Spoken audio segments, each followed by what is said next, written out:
you the training materials. Please make sure that you register. We are sharing the registration link. Please make sure you register. I am seeing Professor Rogerio has joined us. He might have a word or two before we start the meeting. Professor Rogerio, do you have anything to say to the participants before we start? Over to you, Professor. Good afternoon, Rufaro. Good afternoon, facilitators. Good afternoon, participants. It's still a pleasure again to have you here. I'm sorry that the last 2 days I didn't participate because now we are involved in the process of selecting candidates for our master's PhD programs. What I would like to tell you is that make use of the opportunity that is being provided to get training in proposal writing, and have a wonderful day. Thank you.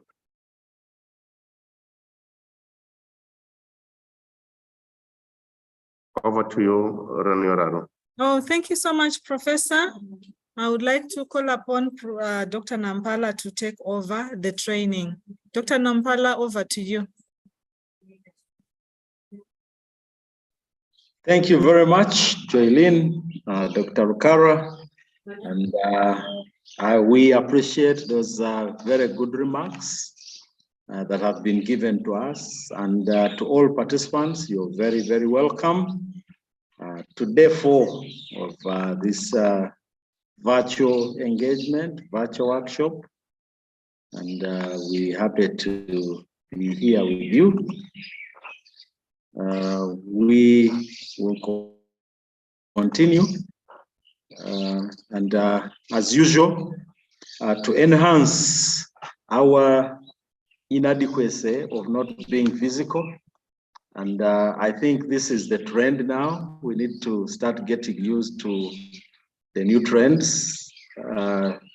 You can imagine in the last 3 days, we've had over 1,000 participants. And then it is recorded, there's a link, so you can revisit where you have not had things clearly. But then the beauty of it is that if I was unable to attend 1 day or 2, I can still get back to the link and get engaged. But friends, nothing beats a physical engagement. So we are not saying that you need to miss 1 day, then look at the link.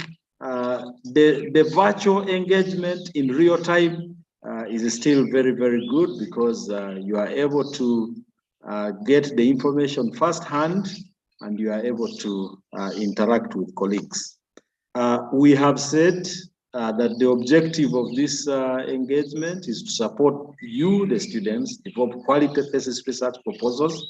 And really ours is to learn from you, but also learn between each other. It's in a way cohort learning. And we keep flagging this at the beginning of every day, because it is possible that there are some people among you that are maybe not students. And you'll find that our explanations, our engagements are tailored to supporting graduate students. And so if for some reason you're not a student, you may not find this relevant to you. And so we keep flagging this again. Now today, day 4, today is day 4, sorry for this, it's not day 3, it's day 4. We are looking at literature review, a very, very significant component in the design of studies and in the write-up of our proposals. And as you realize, a good literature review says a lot about the candidate. It says that they understand their subject, it says that they are focused, it says that they have the research on their tips, and so on and so forth. So this is a very, very important section. And then linked to this, we will try to put in issues of references, because we notice that sometimes the students confuse this. There is a difference between the review and then the reference citation and listing. In our steps for developing a good thesis research proposal, you'll notice that the references actually come at the tail end. We realize that because of the tools that are now available, Zotero, Inari, all these tools, it is possible to develop the reference citation and listing as you go along. So that's why you notice in this, we have brought it a bit forward. And we also would like to say that after you've constructed the objectives, hypotheses, preposition research questions, and you are done with your methodology, you can attack the different components from different angles. So you can, at that point, be able to write an introduction even before you do the literature review. You can do the reference citation even before you do the work plan and budget. But logically, from the methodology, you have the activities, and if you have the activities, then you can do a work plan and budget. So you can see from the discussions that we had since yesterday. So friends, we would like to do a recap. I noticed that yesterday there was a bit of restriction. Probably the admin was trying to control the system. In the process of trying to control the system, it was not possible for members to just unmute and say something. Participants, I think the admin had to unmute you or whatever. But we prefer that in the recap, the participants say what they have learned. At least since the number here is significant, maybe 10 participants can put up their hand, they are unmuted, and we promote cohort learning together. And as we prepare for that, one of the things that came up again and again was the issue of sample size. We did emphasize, and our expectation is that this is part of your training in the theoretical aspects. But then we realized there is no amount of explanation that was making this question drop. It kept coming up again and again. But we would like to really say with all humility and with all dedication that this is part of your research methods course. It is part of your general statistics courses and applied statistics courses. That you, every degree program in any university will teach this course or these courses. And we did mention that there are equations. It's actually not only one, but there are equations of how to determine a sample size.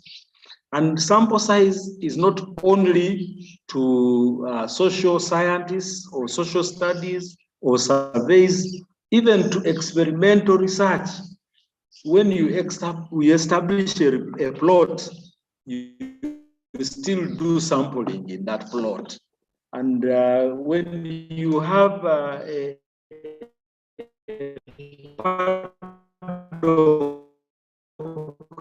you still do sampling in that. It is not governed by random chance, but it is governed by scientific principles.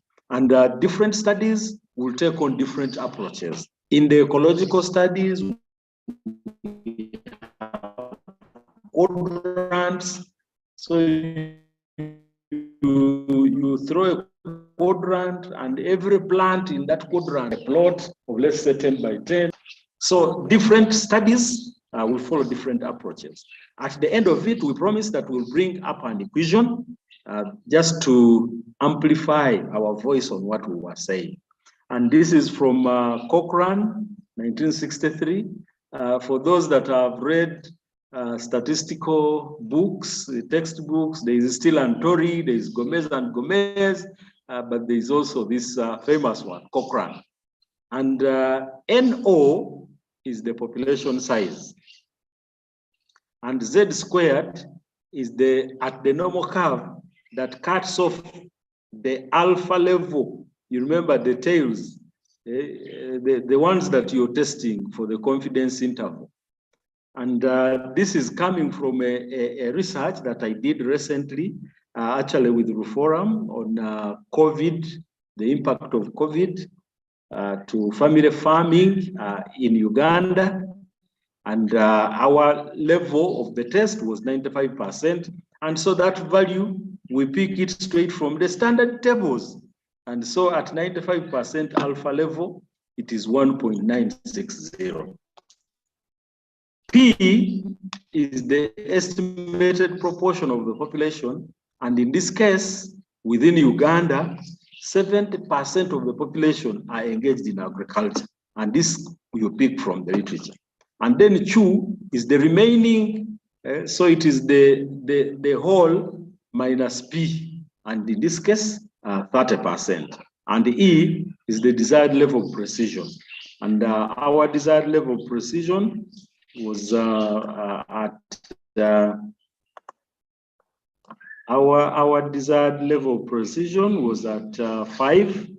And so you can see the equation populated in the bottom with all those values. And so I had the sample, 323. And that was in my methodology of this survey that I conducted. I hope this sort of relieves us on the many questions that we received on sample size. And then we'd also like to encourage you, since you're graduate students,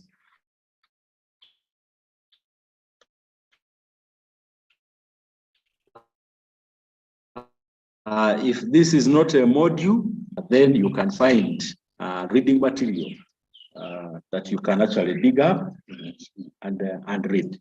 There is also a course from the advert that we've seen next week. I think it is a statistical course. The other time you were doing ARA start, but now there is a statistics coming up next week. And I think that will be a good place for further discussions on this.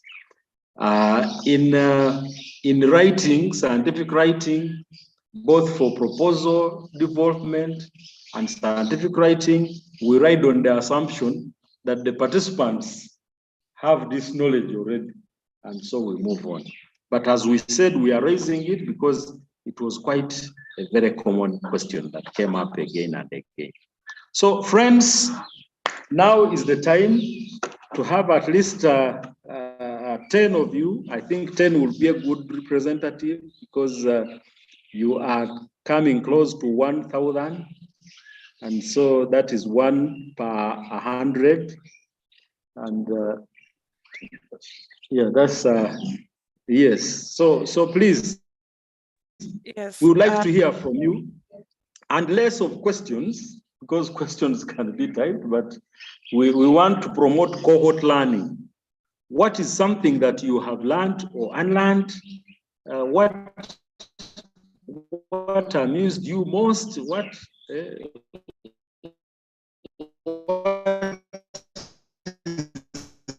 still challenging you, and why? That's the discussion we want. Moderator, so we can move on. Okay, thank you very much. Participants, if I call on your name, you unmute because it means I've given you access to talk. Please do not talk or unmute until I call your name. Agnes Wanjiku. Hello. Yes, we can hear you. This is Agnes. I'm from Kenya, but I'm doing my PhD in Addis. And I'm learning a lot. This is so enlightening. And being based in social sciences, I'm doing my PhD on social anthropology. That is more ethnographic, but I'm thinking of going both ways. So this training is really helping in terms of the analysis. I'm through with data collection and now focusing on analysis and also learning more about things like this sample size. It's really helping and we are learning a lot. And thank you so much. Thank you. Anything for a recap that you learned, like specifically? Okay, on what I've learned. Or any question from what we learned previously? Yes, on what I've learned, I'm planning investing more on Anne for my analysis, and also learn.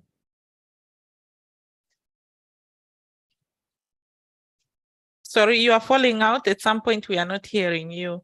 Yes, my net is it's disconnected. Okay, we can hear you now. Yeah, my net is bad, but I'm saying I've learned on analysis and I'm learning more on YouTube and also following up on what I've learned so far on Anne for my analysis. Since I have both quantitative and qualitative data, it's coming in very handy, and I'm grateful for that. Yeah. Okay, thank you. We move on to Modupe. Please unmute and speak.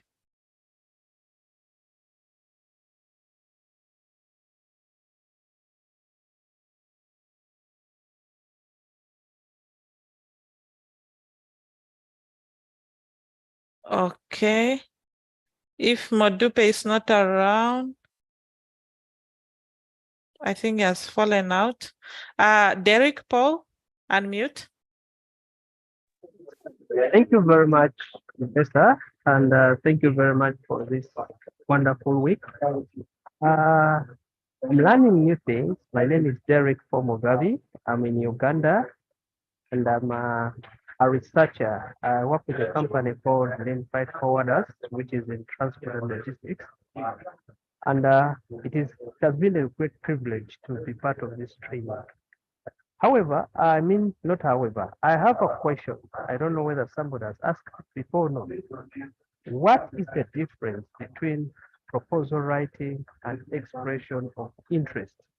I have seen where they're saying write an expression of interest, but it looks like a proposal and expression of interest is the same. So what is the dividing factor, or when does expression of interest come in and when does a proposal writing come in? Thank you very much.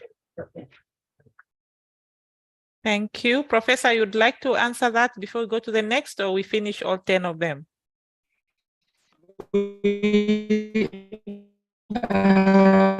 Focused on thesis proposal writing and expression of interest, concept note, that is language of grant proposal writing. And I think we have emphasized that again and again. During day one, there were many questions on this, and we said there are differences in approach to grant proposal development and to research proposal development, academic research. If anything, if you like, when you develop a grant, that grant has components of what researchers will pick and develop proposals for research. So normally, the grant proposal is the bigger piece that has so many things that we talked about: target beneficiaries, the impact. Now, those communication strategy and so on, those things in your thesis research proposal, the department is not asking for them. So definitely the research proposal is not asking for an expression of interest. Unless you're writing a small concept, 1 or 2 pages for admission as a PhD student, then that is your research concept, which can change because the other was for purposes of admission. But when you are admitted and you're given supervisors, you will be guided and the whole ball game could change. You wanted to work on pigeon P, you end up working on beans or something. Yeah. Thank you. Thank you. We move on to Eddie Nancy. Unmute.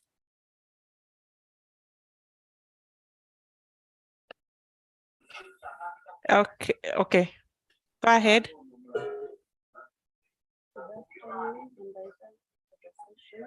Yes, good afternoon. Can you please raise your voice a bit and also get closer to your microphone? Good afternoon, and I thank you for the distance. My question goes, I'm also a master's student from Chamba, Uganda, and I'm inquiring, I'm in second year, I'm just beginning my research work, and I would like you to help me. In case you have chosen that the sample size is like, for instance, I'm assuming it is 355. Is it true that when you go to the field, do you sample all the number? And then another thing, I heard that you going to the preparation after writing up the proposal, now you want to go to the field. If you find, because we have been doing classwork at the same time trying to work on our proposals, and now they told me that they're about to send me to the field. But my question is, for instance, my topic, I am working on the impact of sugarcane growing on socio-economic conditions of small-scale farmers in one of the sub-counties in Uganda. Now, for instance, if I happen to go to the field and I find that what I wanted, or I assumed that there are so many people working or growing sugarcane, and the truth on the ground, it is not. It's like maybe they quitted. Does it mean that I'm going to cite or to do another research, or I continue? I would like you to tell me something about that. Otherwise, thank you so much. Yes, thank you very much. I think what we are facing here is that, yes, we've developed the proposal, it's been approved by the department, and we are now moving on to do research, and we are actually getting findings. So those become part of the findings that justify your results, justify your failure to get the 150 that you wanted, or 300. And it is just like when you plant, let's say, soybean, and then the weather becomes so harsh that pods will not develop. You are not going to say, I didn't have yield, because yield is biomass. So that's why you are measuring the length of the plant, number of branches, number of leaves. So your data will clearly indicate that surely the weather was so harsh, this plant did not even attain the usual height that we know for soybean. And so it had no luxury of having pods on it. So a student cannot fail to graduate just because the pods didn't come. They will still have data on plant height, and that data in their write-up will justify the reason why they didn't see any seed that developed, or the reason why they saw only 2 seeds that developed, and so on and so forth. Yeah, but in anthropology and ethnographic methods, there is what they call data saturation. Yes, I can have 323 to be sampled as the sample size. But then if I move to 50 people, and by the time I'm at number 40, there is repetitive response. They are saying the same thing again and again. Then I consider that as data saturation, and I can actually stop the research at that point. Because even if I proceeded to 80, to 100, they will still be saying the same thing. But that is the method you don't just choose by yourself. You still follow the scientific procedure. It was the same responses, and this is why I stopped. And we need to verify and see how many of those responses are saying the same, to the extent that you now assess and you say you have reached data saturation. Now, again, from our side, our assumption is that all these things, data saturation, random selection procedure, and what, these are things that you do in your research methods courses. Now we are talking about writing and applying what you've studied in your courses. Otherwise, if we came here for a writing course and then we turn it into research methods and statistics, then we have a whole course units for 3 months to be able to go through that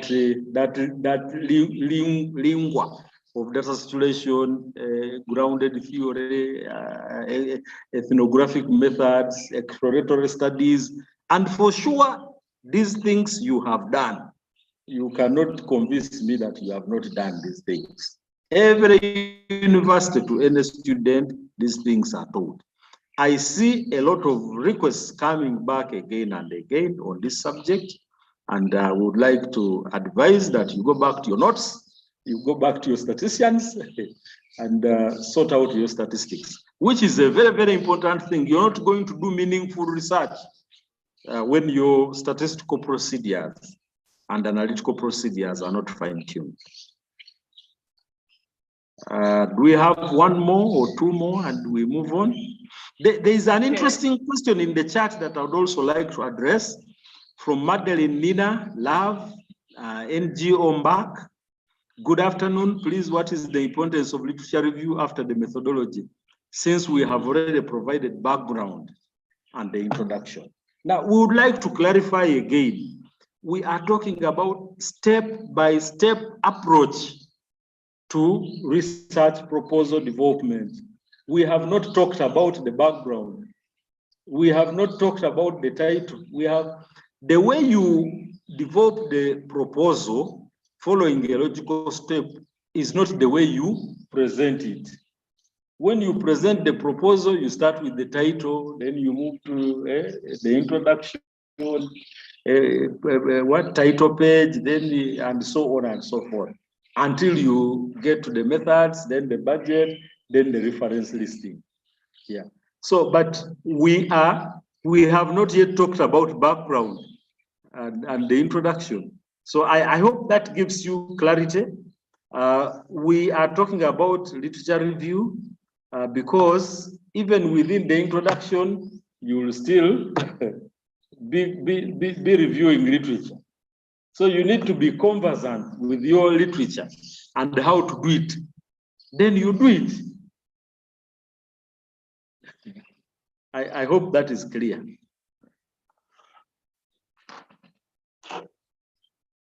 We would have loved to have problem trees displayed. I don't know how many of you did. And if you did it, we appreciate you, we thank you. But in the interest of time, we would like to move on. And we would also like to advise that there is a lot of literature from FAO on problem tree analysis. And you're welcome to dig up this literature and read more about problem identification and analysis. And this will help you in your research, and also look out at how the problem tree becomes a springboard for developing research objectives. And the research objectives are the main reference point for all the rest of the write-up. And so this is how it flows. If you start writing a proposal when you're not clear with your research objectives, it will have a lot of background noise in it. It will not be referring to the objectives, and yet the objectives is what you're chasing. So with this, we would like to move on. We would like to thank you for your participation and interaction and for the information that you've given. Thank you very much.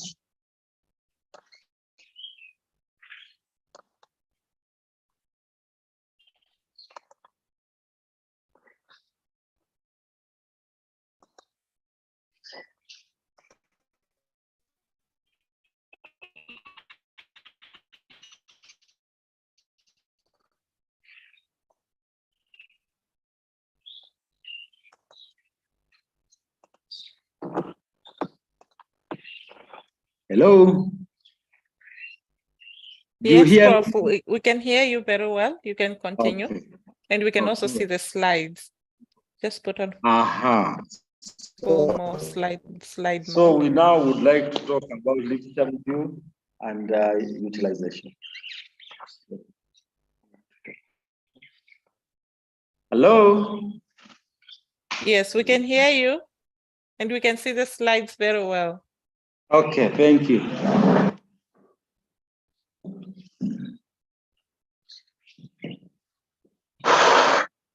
Okay, this is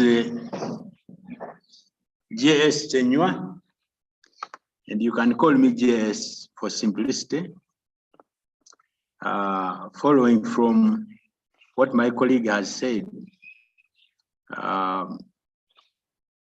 the steps we are using to develop different components is not the steps that the proposal will be presented in. So after developing a component, we go back to the normal table of contents, which we displayed at the beginning. That is title, abstract, introduction, materials and methods, and so on. We take what we have developed back into the expected lineup of table of contents. Now, we are not saying that this is the only way you can do it. As you write proposals, you can start from anywhere that is convenient, as long as you end up with the components that are expected of a proposal that allow for a flow of information or research message that is expected of a thesis proposal. Now, literature review, of course, you can't start with writing literature review because it will take you away from your original creation of knowledge. The message you are following up came from a problem that you identified, you analyzed, and you developed objectives from it. And so the best way is to write without literature, with the hope that you will come back and do the proper citations at different points. And that is called literature utilization. When you use literature to support what you are saying, that is literature utilization. Literature review is primarily for some other purposes, and we are going to see which purpose literature review is for. And it is normally for students to learn how to do literature review and how to identify literature for review, and so on.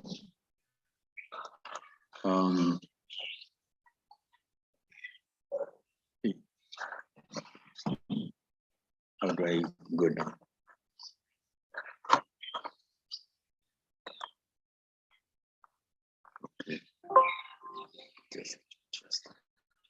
Okay, the purpose of literature review, there are many purposes, but we can list a few.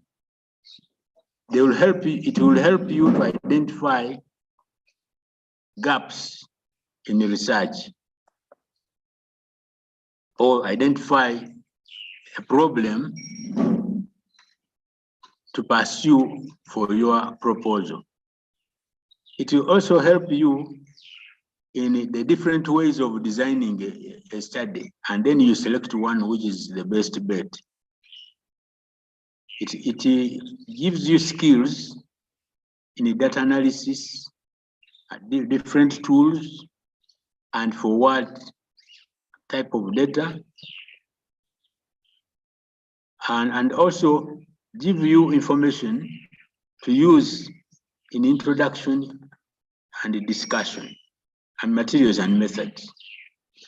Because if you are saying, I'm going to use this method, we want evidence to show that that is the best method. Because you are a student, we believe you don't have all the information. And then for us to think that you are the right person to do that research, you should have the expertise. But where are you going to get it from without searching the different procedures that are existing in literature? What you learn in class does not necessarily cover the literature that you will need for a specific problem. Okay.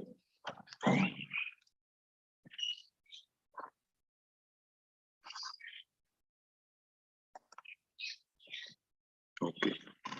Now, literature utilization, as I said earlier, is using literature to contextualize what your argument. Okay. Remember, we said best proposal writers or paper writers write the whole document without literature around them.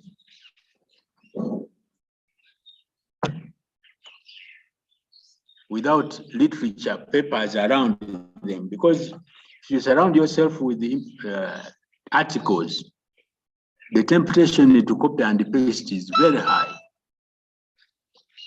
And if you are copying and pasting with the hope of paraphrasing later, you can imagine if 50% of the proposal is copy and paste, and now you come back to paraphrase. You will not even tell the difference between your own original idea and what needs to be paraphrased.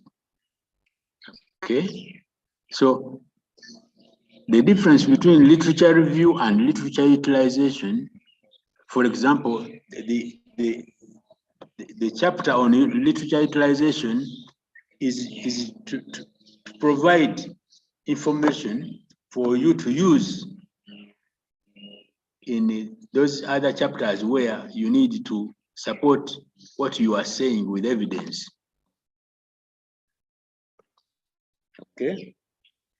As I have already said, start with your own views before you use literature to as evidence to support them or to remove them. If you don't have evidence, that means you cannot stand to say with confidence that this is what it is. Okay.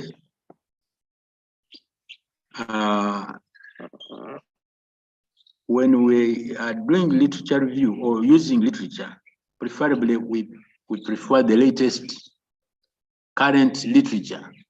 And current literature can be as good as next year. Some people publish information this year when the journal is out. The journal for next year can come out this year.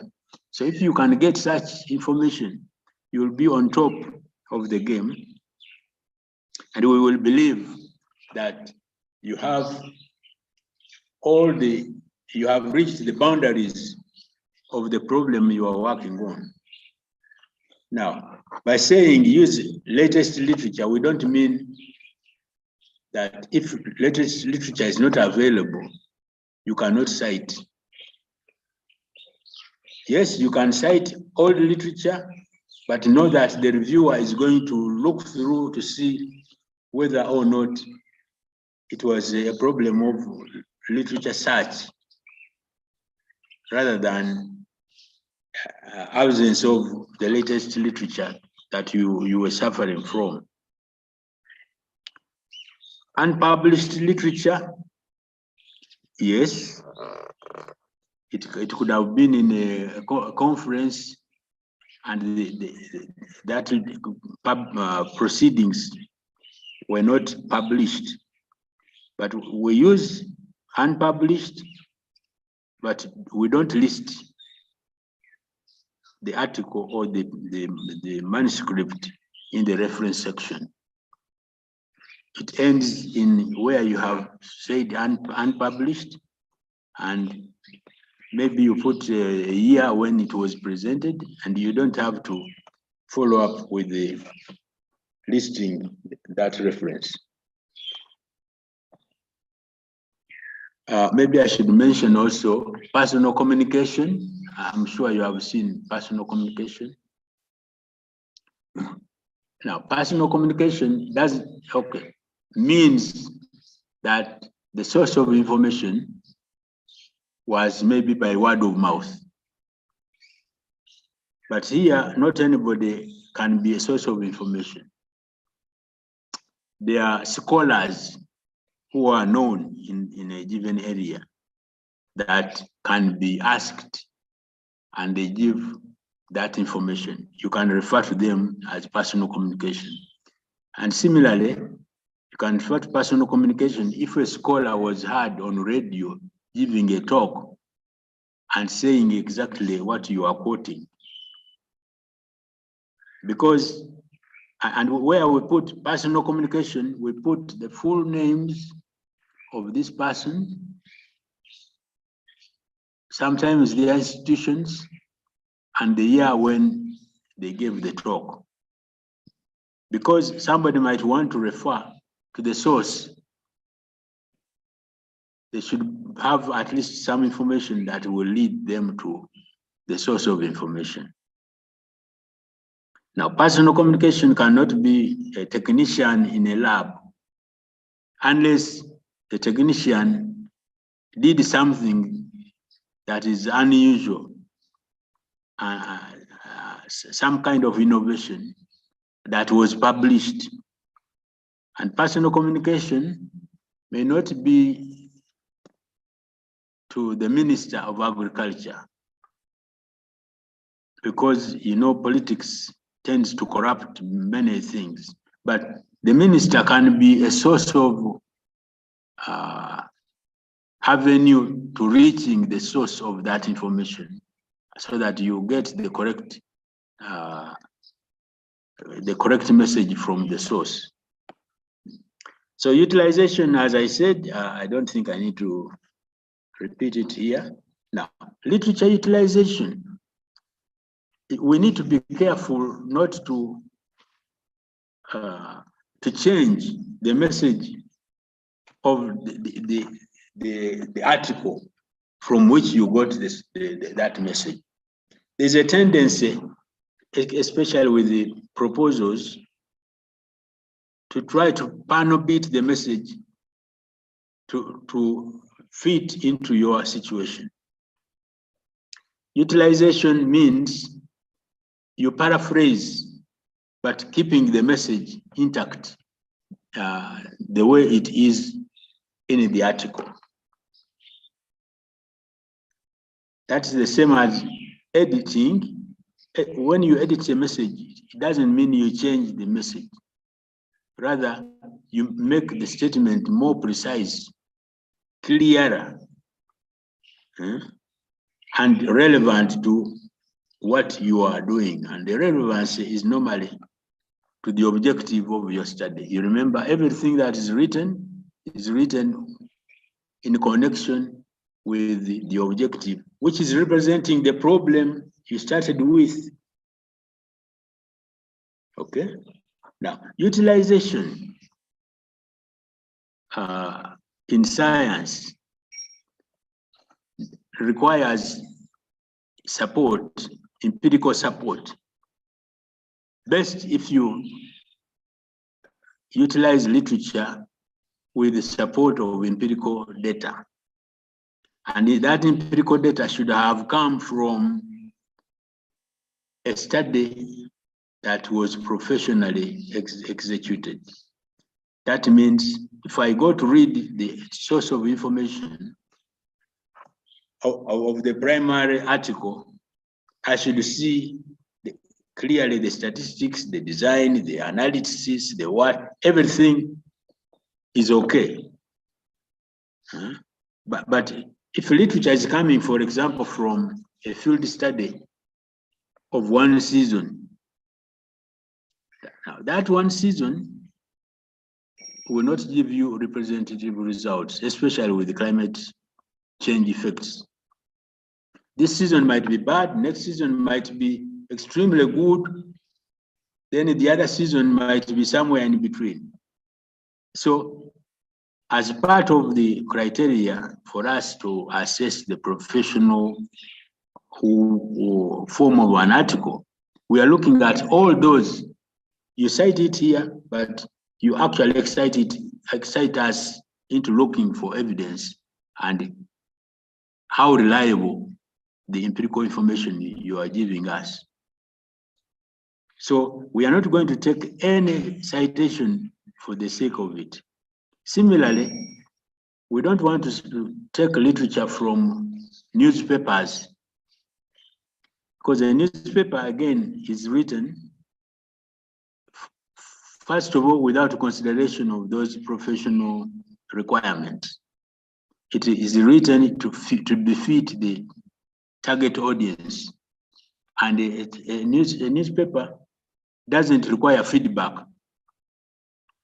So there are differences. In science, we know what we are presenting in a proposal will be read by many professionals and read many times.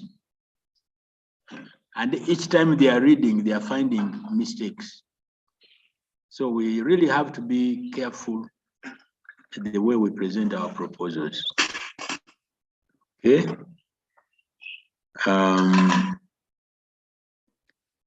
Literature citation and review displays your skills. And in this case, utilization will be assessed in terms of how you customize literature. Nobody is going to write information in an article because he knows you are going to use that literature. Rather, the presentation in the article might be in another direction, but you have identified that that aspect in the article can be useful in explaining what you are saying. And therefore, you paraphrase it to support and fit in the way you are following up with the objective.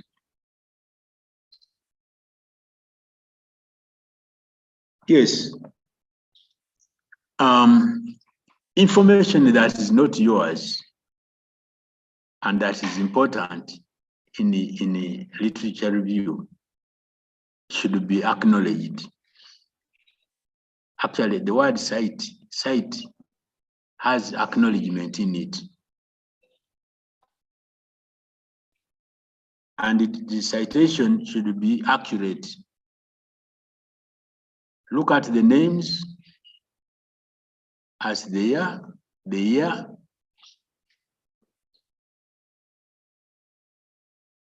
Be accurate when you are referring to somebody. And be systematic. Be systematic. Don't use Abraham this time, 1980, because maybe it might be Abraham Clinton. Then somewhere you are citing Abraham, 1980, then another place you are citing Clinton. No, keep the order as much as possible. And in literature, we follow a certain citation style, and I think it will be talked about later on. But in the writing, what you are writing and citing literature, the best thing is, first of all, write, if you are using literature in introduction, write and use a citation style that you are most familiar with, but later on come back and streamline the citation style based on the requirements. You might be writing citations based on university guidelines or based on journal guidelines. Write first your draft, then come back and streamline based on the guidelines. Yes, you need to be careful to cite papers presented at conferences, because some of them never get published. So cite them in the context. You can say paper unpublished, and that means you don't have to have a reference for that paper. As a rule, I think if you are reading an introduction of a document and the papers are cited in there, it's not correct for you to cite what has been cited in an introduction. Because as you can see, during paraphrasing, the message might be changed by the author. Rather, when you see citations in the introduction, go back at the section of references and look at the reference and try to follow it up and read what it is. Read the actual contents and then cite it in that context. You might actually be surprised to see that what somebody is citing is not correct, is not even there. Okay. Yes, there are papers in the press. A paper in press means it has been accepted, but has not yet been published. Now, when you cite a paper in press, it will appear in the reference list.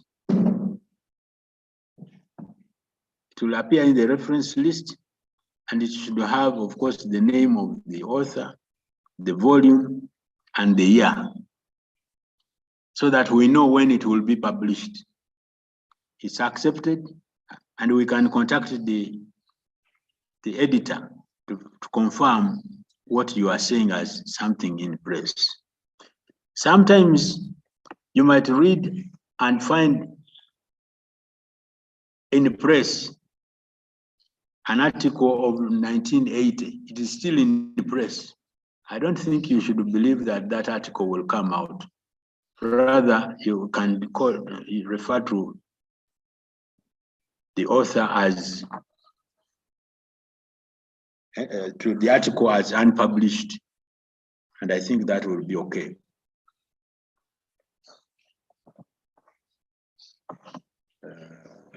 Yes, we utilize literature in some of the components in a proposal or a paper. Introduction, we expect literature to be utilized there. Materials and methods, and discussion. We don't expect you to use literature in the abstract. In the results, to some extent, because some people carry tables, figures from other articles. So it might be necessary to indicate the source of the table if it's not yours. But then we have to watch out not to discuss in a results section, results and interpretation. In the results, you are saying what you saw and ranking what you saw. And that is in preparation for the discussion. So conclusions, we don't put literature, we don't cite. And some people cite, it becomes another discussion. Recommendations, these are things that are directly coming from your work, so we don't expect citations. As much as this is a literature review and utilization section, we still have to follow the objective strictly. In fact, some people, or maybe I can advise that you get the objective statement and identify elements in there that can be broken down into subtitles of your literature review section. I should say it again. Because you are following the objective in every section in the proposal, we want literature review to follow the same objective. Therefore, you can break the objective into small pieces and use those as subtitles to source information from the available literature. But that does not mean that each piece you have chosen will have literature. Yeah. I mean, and then some pieces might have a lot of literature that you might need other subsections divided in order to cater for that literature more specifically. Okay. As you do literature, we think that you must follow a certain pattern. And one of the patterns is SWOT analysis. Because you have a problem gap that you are addressing, you are doing SWOT analysis in the available literature, and bulleting under each of those SWOT means strength, weaknesses, opportunities, and threats. So as you read literature, you have a pattern you are following. You are not just reading and picking anything around. No.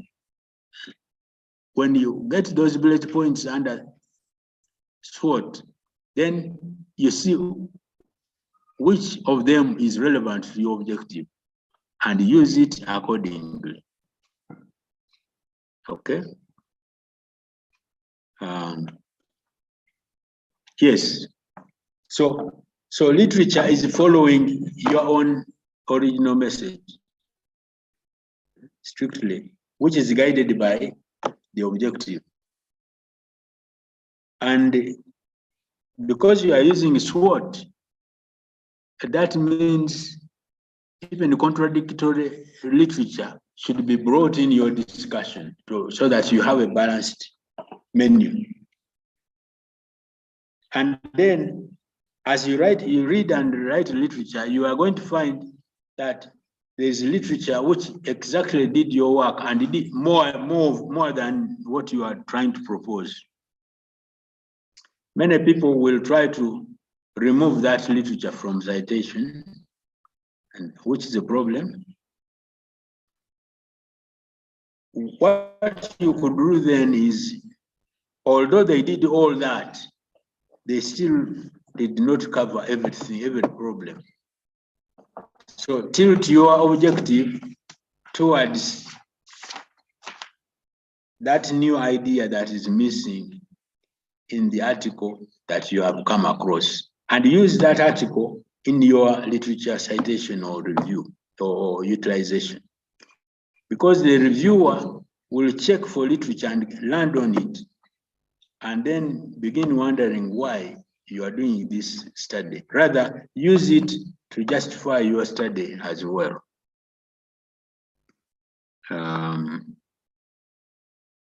Okay.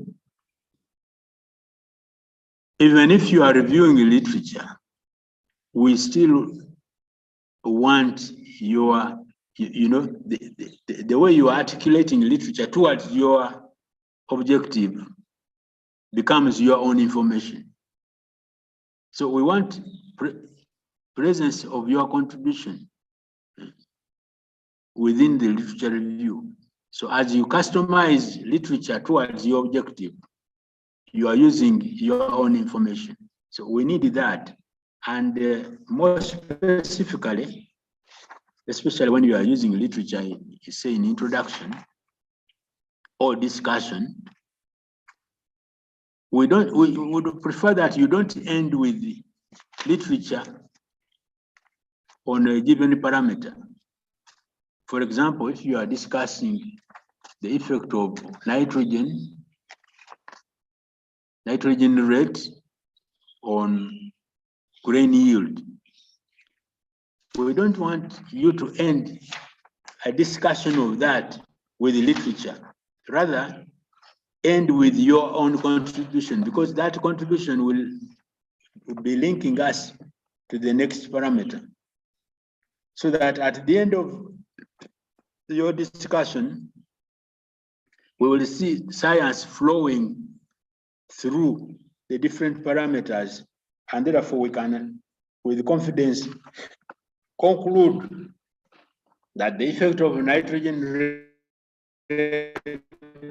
on grain yield is this, and the best rate is this. Okay, maybe I repeat it. I'm saying that as you write and use literature,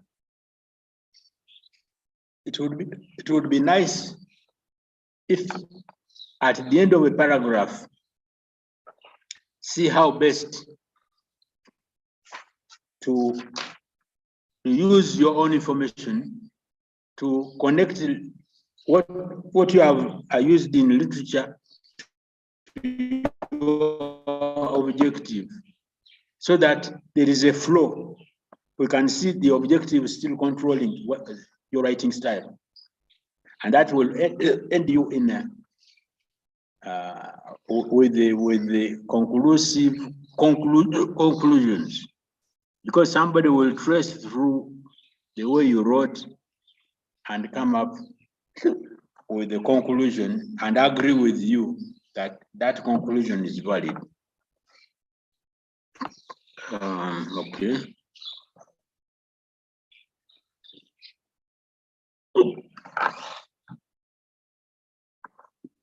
I think we have talked about all this.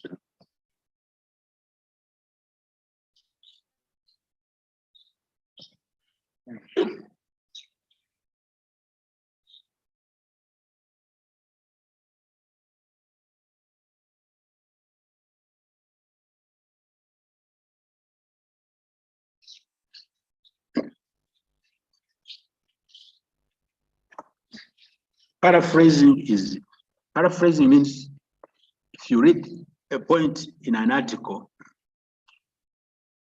put away the article and say it in your own way that will fit the story you are building on.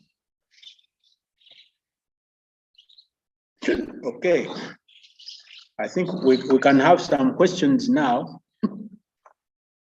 and then we come to this other section. References are tied to literature review and utilization, and normally the two are characterized by different citation styles. So this section is going to go deeper in that direction. So some questions.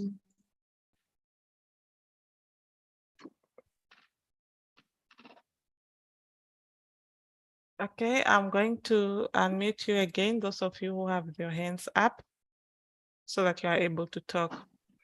So Ba Soliman, please talk, unmute and talk. Okay. Good afternoon, sir. Good afternoon, Professor. I have a question about, you said that we must focus on message represented by title. How can we do it? Because the title is not yet present. I think the title should be at the end.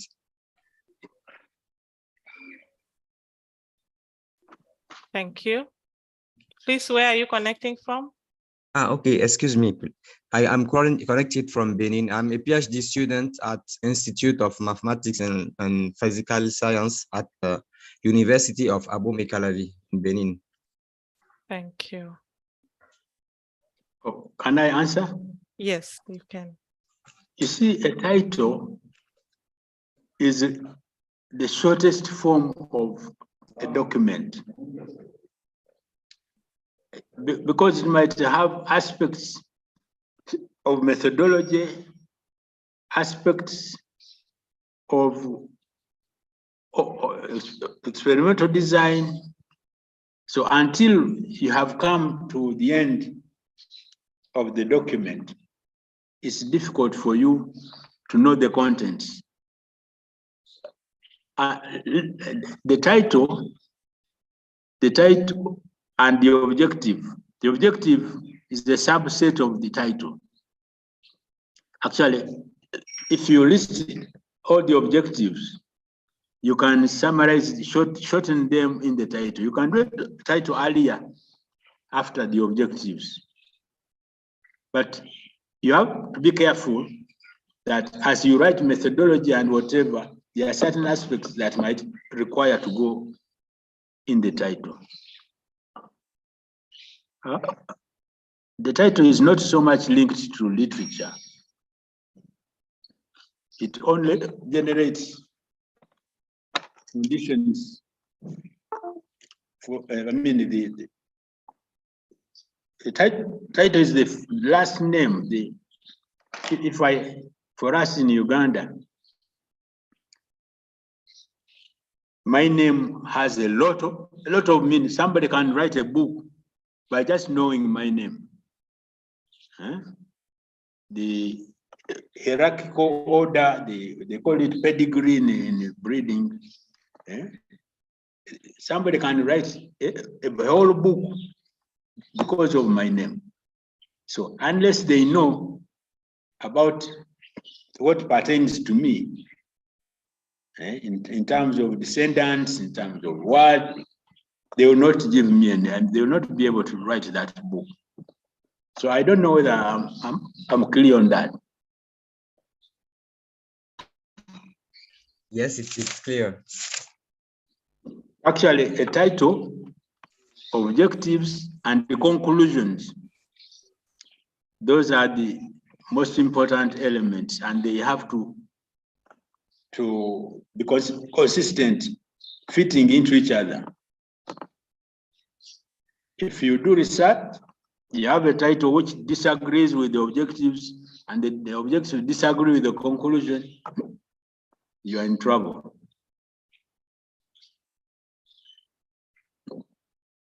Next. Thank you, Donko. You have the floor. Hello. Hello, we can hear you. Yes, we can hear you. Thank you so much. Good afternoon. My name is Donko Dondo from Nigeria, University of Agriculture, Makurdi. Now, my question goes to Prof in regards to literature review around the area of citation. Now, we have a problem. Sometimes we used to have problem with supervisors when we are making citations and when we are making discussions. And then those discussions doesn't really have backings in the literature to back them up. And we are maybe sometimes conducting a groundbreaking research, and we are just trying to put something new on the table. There is nothing in the literature to back it up.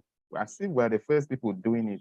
And the supervisors are still insisting that you have to put a literature. You have to put a literature, and there is nothing to cite. And they are hammering on that. So in this case now, what will you advise? What can be done? Because there is no literature to cite. It is a groundbreaking research. That's number one question I have. Okay, let's address that one first. What kind of groundbreaking research are you talking about? Give us an example. All right, like I am an animal scientist. So we're doing a research on anti-oxidative stress status of a West African dwarf sheep. Now, we discovered that from the literatures, this aspect of study has not been conducted by many. You know, the anti-oxidative stress status literatures we have were in human medicines. So we don't really have them in animal science. And so it was a new thing altogether. We were just trying to put it on the table. So having literatures to back this up with our discussion and findings was so difficult, but the supervisors were still insisting that we should put literature. So it was a difficult thing. That's what I'm talking about. Yeah, you are right. But you see, we are looking at science. Yes, sir. If there is no aspect of whatever in animal science, you use a closed situation. Certain aspects of science manifest the same or similarly in humans as in those. So you can have citation of human to say, well, there is no work on this and this. However, the human whatever is, you know, has evidence of this and this. And this might be, you see, when you are doing a proposal, you want to lead up to situations where you can now make a hypothesis. So if there is no citation, that means it's an area fertile for your study. And what supports that will be, even within animal science, you'll have different animals behaving differently. The gastric and what's the other one? Monogastric, animal science. We're considering ruminants in this case, I'm citing. Oh, I can't hear you.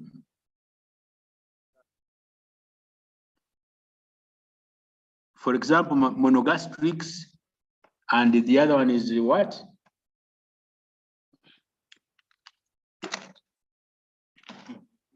Hello? Hello, Prof. We can hear you.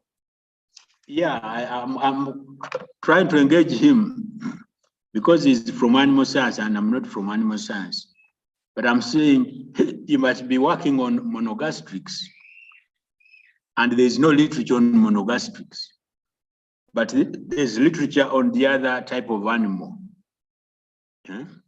You can use the other type of animals literature and say maybe this also behaves like that. So that gives you a hypothesis for research.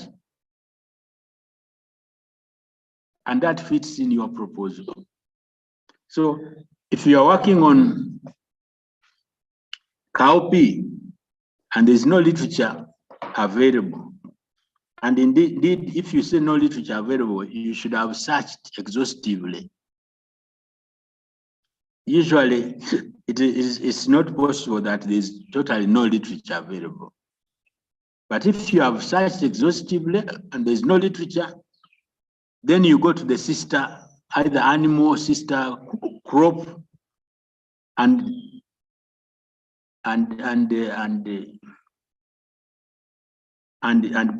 project that this kind of thing or science might be manifesting with this animal. And then that you can formulate a hypothesis to say, if you do this and this, this might happen in the animal you are working on. And the answer can be yes or no. And if it is no, you suggest further studies in another direction. I don't know whether I've answered your question well.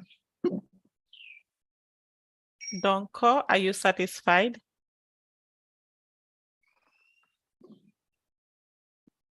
Donko? Okay. Let us move on to the next. Clinton, please. The floor is yours. Unmute. Hello, everybody. Yes, Hello. we can hear you. Okay, my question, I'm Clinton Otieno from Kenya. Which from university? Jaramogi undergraduate. Okay. Okay, my question is, can you include methodology and samples design on a literature review? Yes. My question is, can you include the study design and the study design and the method and methodology in literature review? Well, if your study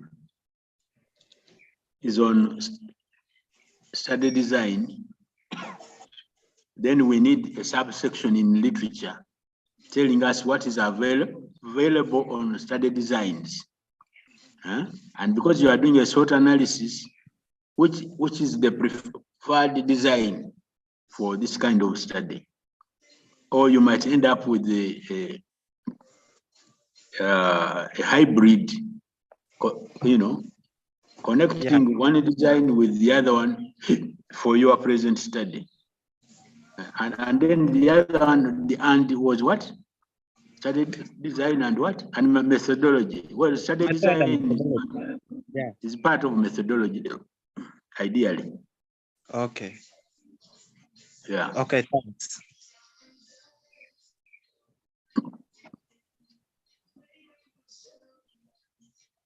Any more? Maybe we get one more. Okay, let me get you one more. Yeah, and as you get that one more, yes, to say that as you remember, we said that your literature should be guided by your objectives. So if the study design is part of your methodology, it is still coming from the objectives. And that at the beginning of the slides, we said you cut segments of your objectives to guide your literature. So we don't expect foreign things to start appearing in your literature. You have pages and pages of methodology when you have of a method, when you have no objective about a method. So it has to be linked that way. Okay, thank you. Marwan, please go ahead. Good afternoon, Brian. Good afternoon, everyone. Good afternoon. Yeah, I would like to understand the difference between the abstract and the author summary, because some articles, when you read, you normally see these two portions. Please, where are you connecting from? I am here in Benin at the University of Abomey-Calavi. Okay. Well, we will talk about abstract tomorrow. Abstract is normally for academic documents, proposal, papers, thesis, and you know what abstract means. The information is not written for everybody to understand. It is for certain technical people or academicians. Now, a summary, actually an abstract is very short. It's talking about one sentence representing introduction, followed by one sentence representing objectives, followed by one or two sentences representing methodology, key methodology issues, not all, and then results, and again key results in the document, and the conclusion if possible. A summary is more elaborate. It can take pages and pages. In fact, there's also an executive summary if you are writing a grant proposal, because you are writing to people who may not be from your area, but you want them to appreciate that what you are addressing is important. You have to use a lot of words. I have seen an executive summary which is about 15 pages. Summaries in academic documents can be 1 page up to maybe maximum 3, double-spaced. And each component in the either thesis or report is elaborate, but picking out salient issues for presentation. I don't know whether I've answered your question. Thank you very much. And you cannot have an abstract, then a summary at the end. No. You use one of them. And because of differences in target the readers.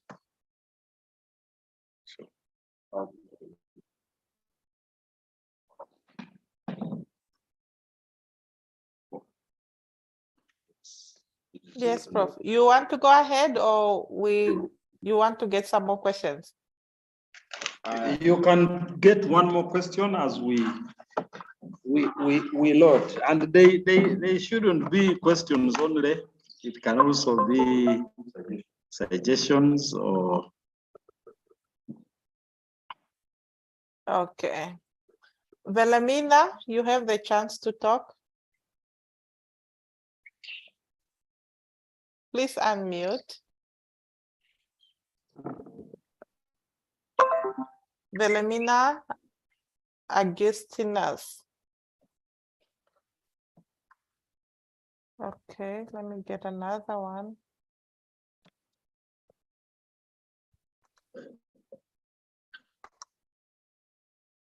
Abdallah Musa. Please unmute and talk.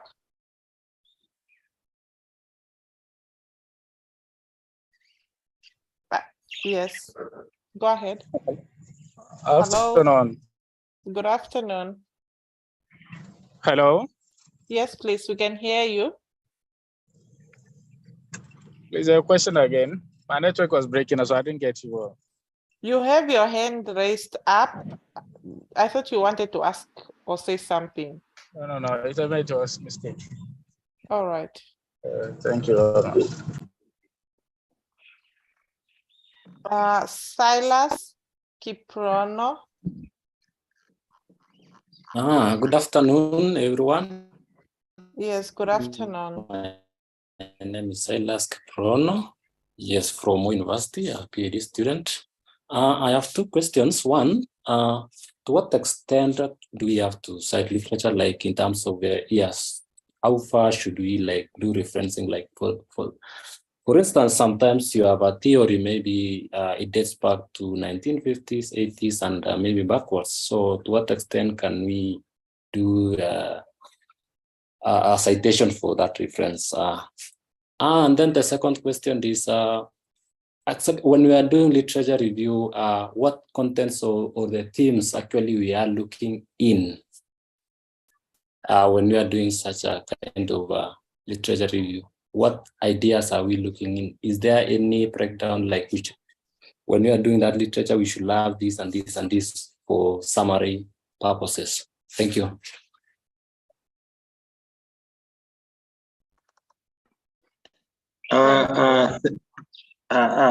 Thank you. To what extent? When we say literature is old, we mean more than 5 years. So in a field that is active with research and publications, then if you're citing 10 years ago, things have moved on. It's more than 5 years. You're talking DDT, we are talking something else. So, but if you look at the event of DDT, that was the science then. So you have to move on within a period of 5 years. In areas where there is no active research, within a period of 10 years. And there was that question where somebody said that you have an area where there is no research. Students are very good at this, but we've also had situations where professors guide students to go to the library and they end up with thousands and thousands of articles on what they are saying. There is no research. So you can refer to related aspects of your research. You don't have to limit yourself only. Yeah, if you're dealing with beans and then there is no literature on beans, then you declare that and you say there is limited research on this aspect. However, in this area, this and this has been done, and so on and so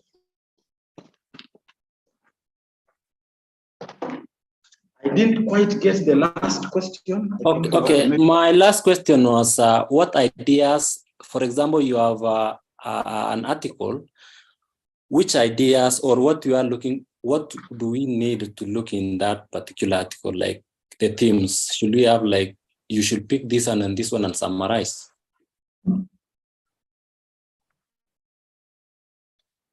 Well, I think I talked about SWOT analysis. Did you get that? Yes. SWOT analysis, use SWOT analysis when you're reading an article and populate each section with a point that will later on be customized towards your objective. If it is informative, it could be supportive, it could be contradictory. Okay. And it is really up to you to be innovative enough to use that information in that way, following the objectives. Okay, and the last one, I think it was partially answered on the issue of the theories, maybe which are old, for example, dating back to 1950s. For example, you cite a theory like Cobb-Douglas, 1950. How should we deal with that? Well, it might be 1950, but it might not have been changed up to now. So it is old, but it's the only source of information. That's okay. Okay.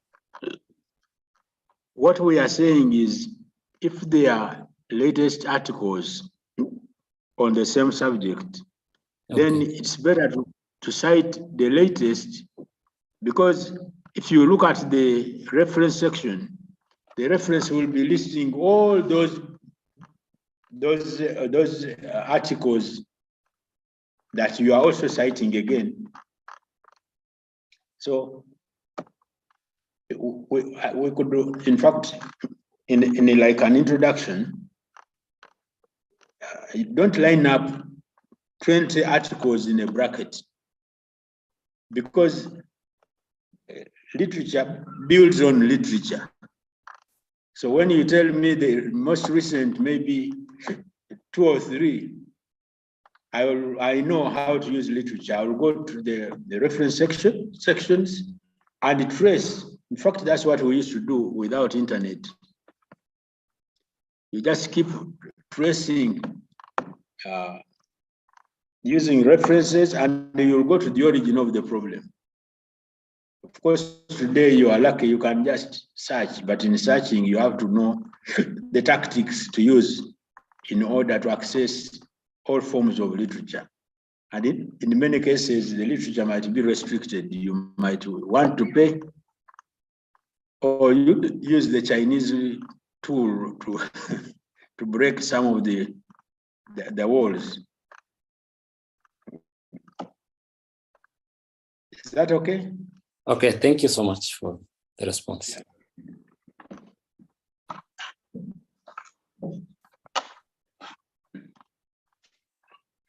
Okay, thank you, friends. We need to move on to the next set of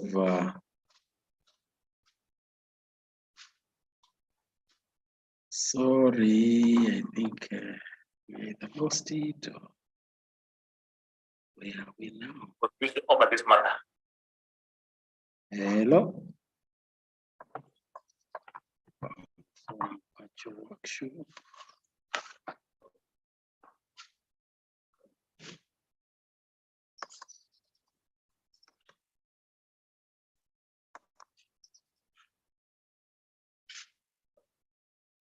Okay, I think this is where we want to go.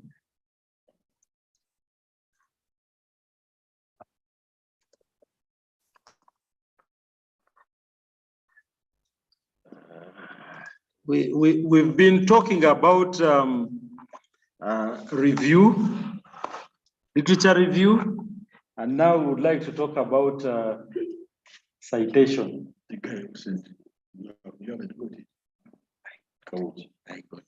We now would like to talk about citation and listing You know, I remember when I was a student, part of the most tedious section of my theses was always this section.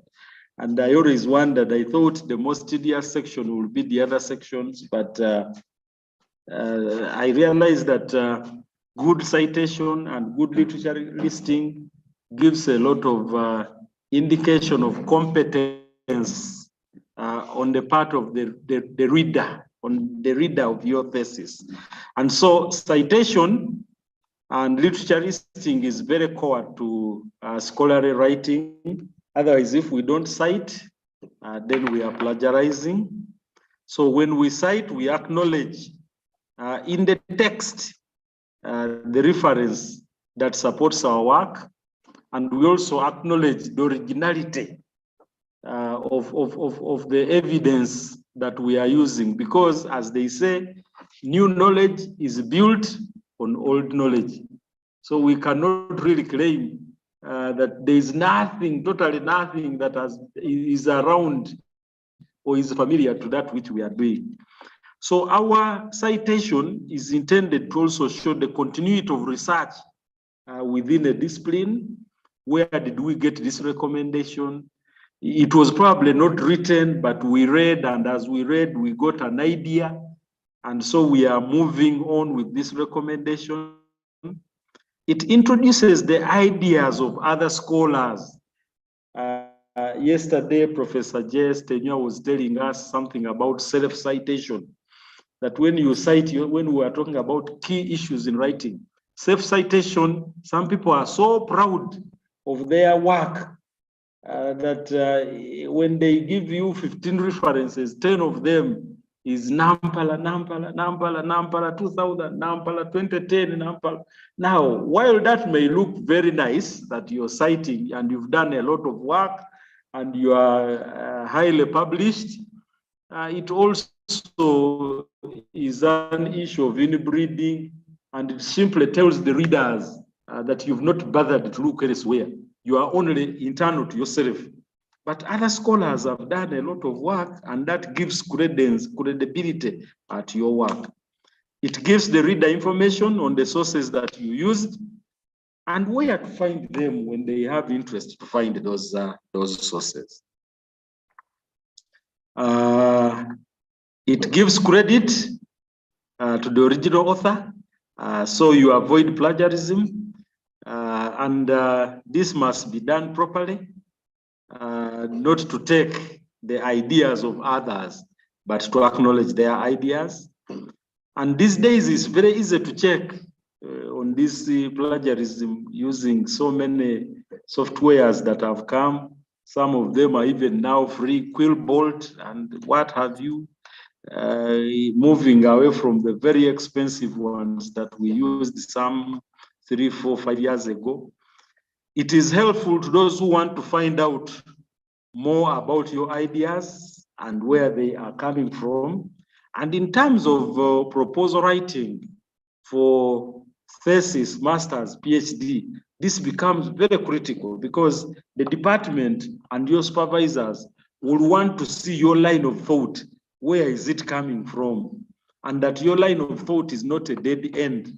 You know, we have what we call dead end research. Somebody was claiming the other day when they planted cassava in a land that was under fallow, the land gained more fertility, and you know, cassava is a heavy feeder. Now, you know, that is dead end research. Even before you start it, you can't start it because it is known that cassava is a heavy feeder, and land under fallow will definitely have more gain high fertility in terms of the components and nutrients you're looking for, calcium, nitrogen, potassium, than if you put cassava. So you can't do a research to compare a plot that has cassava and a plot under fallow. You definitely are going in for dead end research. So not all sources are good or right. Your own ideas may often be more accurate or interesting than those of your sources. But this is why you're doing a literature synthesis, because you're trying to create a gap. And so you need to tell us which of those sources had gaps. But remember, we also said yesterday and the other day that even as you expose the gap in the existing literature, for the reason that a gap was there, is now an opportunity for you to do research. So as you do this, you don't do it maliciously. You have to do it politely. A lot of research has been done in this area, and now therefore we're working on this area. And as you now cite, you'll tell us a lot of research, there will be many citations in that a lot of research. You don't say in your work, a lot of research effort has gone on in this area, and then you give us only one citation. While limited research has gone on in this area of SNPs, then you give us 20 citations. Now, the indication is that from your citing, the SNPs have had more research than where you're saying there is paucity of literature. It shows how much research has been done, the citation, and it strengthens your work. You know, you can strengthen your work because when we put things, there's a link here, turn it in. When you put it in, turn it in, it will bring up all these things that you're talking about and claiming. When to cite? At a time when we realize we have borrowed words, we have borrowed ideas, we are using statistics that is being picked from other sources, then we need to acknowledge. When we use quotes, a quote is something that has been said by somebody elsewhere. When we paraphrase, and paraphrase is the word when we are doing literature synthesis, when we are in the literature section, we don't cut and paste.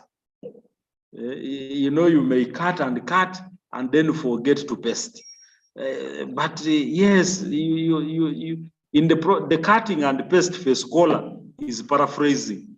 So you read, this is why we said the other day that when you're writing, put the literature away and then paraphrase. Now, even as you paraphrase, you are not distorting the idea.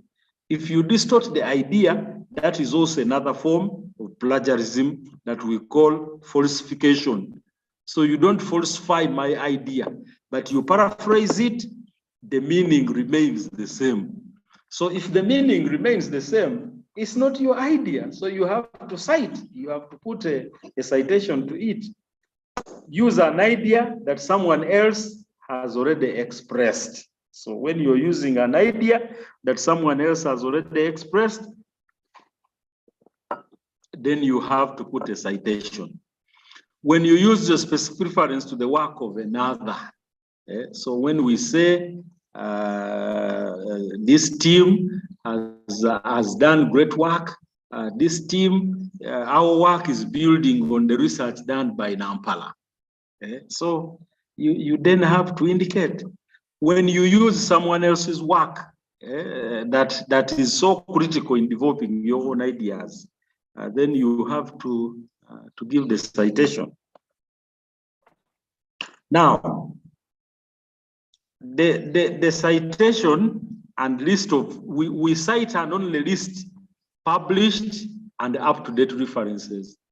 Unpublished material should not be listed. So we say unpub and we leave it in the what? In the text. So unpublished material cannot be listed, it cannot be seen in the reference list. We leave it in the text. Materials not available through libraries, such as PASCOMs, personal communications, or unpublished data, should be given in the text only. We do not include it in the reference list. So in other words, reference listing is giving us guidance of those resources that we can actually search and find. So if it is unpublished, if it is personal communications, we can't find it. That is why there is guidance in how we write personal communications. Within the text, when we put a bracket, personal communications, Some journals, some thesis guidelines require that you actually put the name. You put the name, Professor J.S. Tenywa, Soil Science Department, Makerere University, past comms. So it's personal communication from Professor J.S. Tenywa, and now we can locate him. So we don't have to go to the reference to look for him. Within the text, we can locate and we say, Makerere University, there were these test kits, how did you do them, and so on and so forth. Personal communication is only used if the information is sourced from high-profile experts. We don't say Anthony so-and-so, whoever, and Paul so-and-so. The Anthony is a technician in the lab, because their level of knowledge is to the technician. They are mixing using a spatula, 5 mils or what, but the science of mixing with spatula was discovered long ago, and they are only implementing that which was discovered, and they are reading guidelines. So they are not experts in that field, so you cannot cite them. Manuscripts that are submitted for review but not accepted by a journal or other publications are considered unpublished data. Because if you cite them and include them in the list of references, what if the journal does not publish them? Because a paper is not published until published. It can be a manuscript submitted, it can be a manuscript accepted, but finally, at the editorial checking, a paper can be dropped.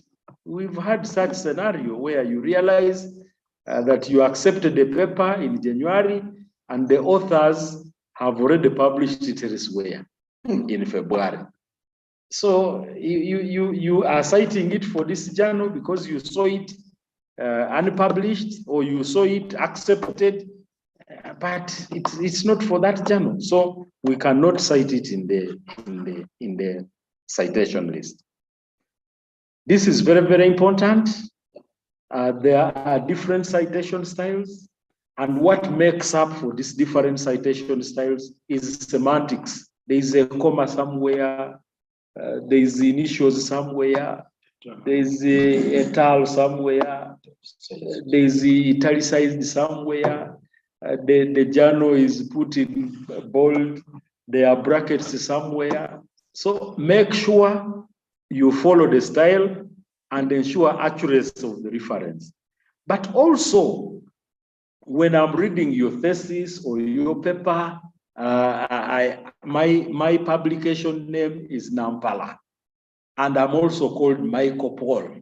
So you will always see Nampala Michael Paul, or Nampala MP, M.P. Or some journals, some citation styles, they don't put a dot, they simply say MP. Now, somebody may say Nampala NP, and they have not checked that the N is actually an M. You see what I mean? So the onus is on you, the author, to ensure accuracy of the referencing, because nobody will go to the detail to check that this is Nampala MP and not Nampala NP. We will take it that you're accurate because you've put the initials, and we move on. And this is very common. You find it in theses that the accuracy is not okay. So ensure, as a scientist, as a young scholar, that you always check and that you have accuracy in your citations, and that you have the right names. In the Department of Soil Science at the College of Agriculture, we have Tenywa John Stephen, and then we have Tenywa Moses, and they are all professors in this department.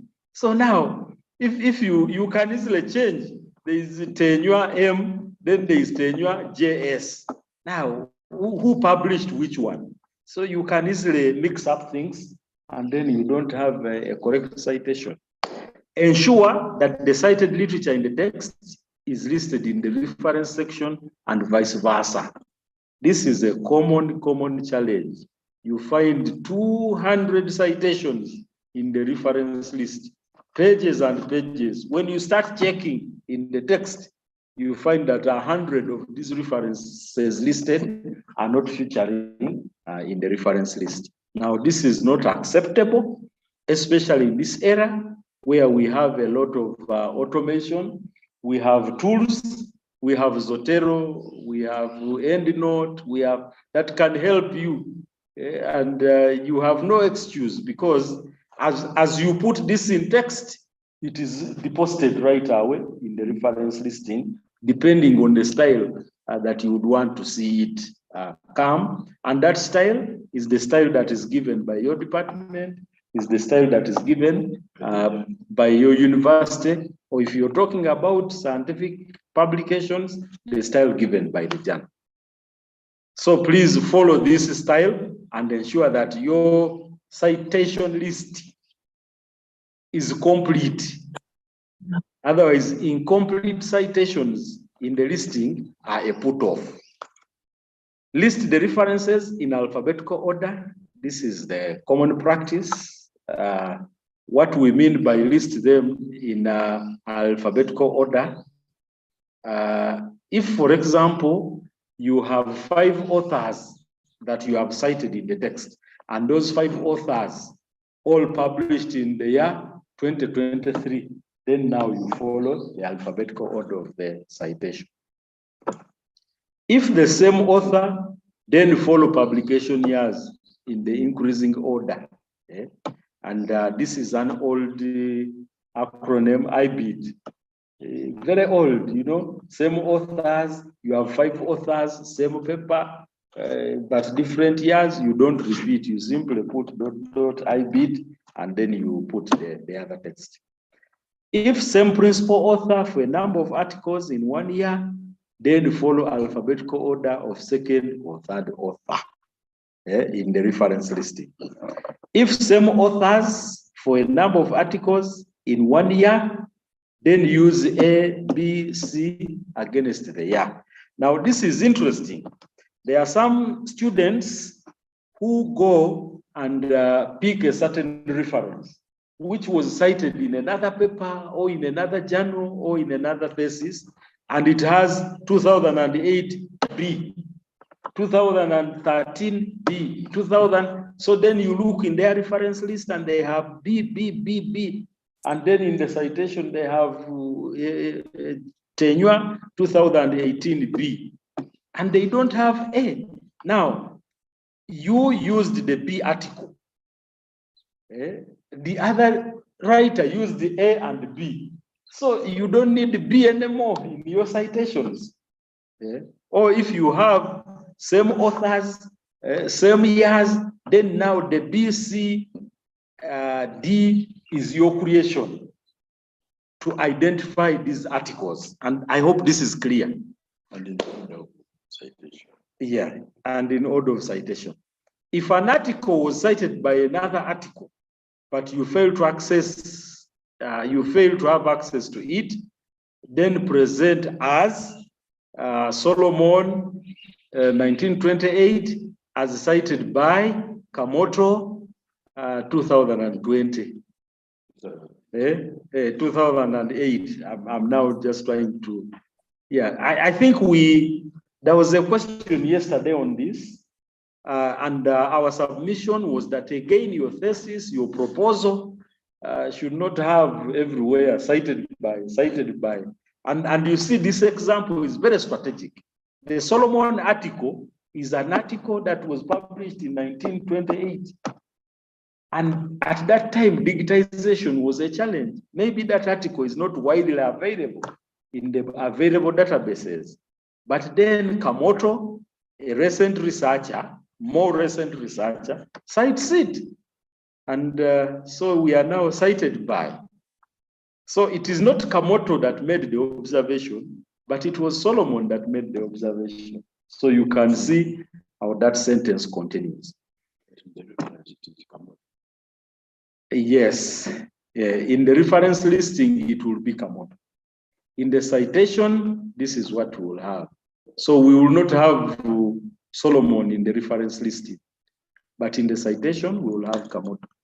Now, it's very, very important to know that you are expected to cite literature only if you actually read it. And this is where the issue of cited by comes, because sometimes students cite and then you ask them for that article and they can't make it available. You ask them for 5 articles out of 10 that they have put in their proposals, they can't make it available. And I think most universities have guidance on how many references you should have. And for proposals, they are really limited to 3-4 articles, to a couple of articles, 15 to 20 or something. Now, if we ask for 5 articles from your proposal and you can't make them available, that means you didn't read. You didn't read the articles. You are simply plugging them into your proposal. So it's important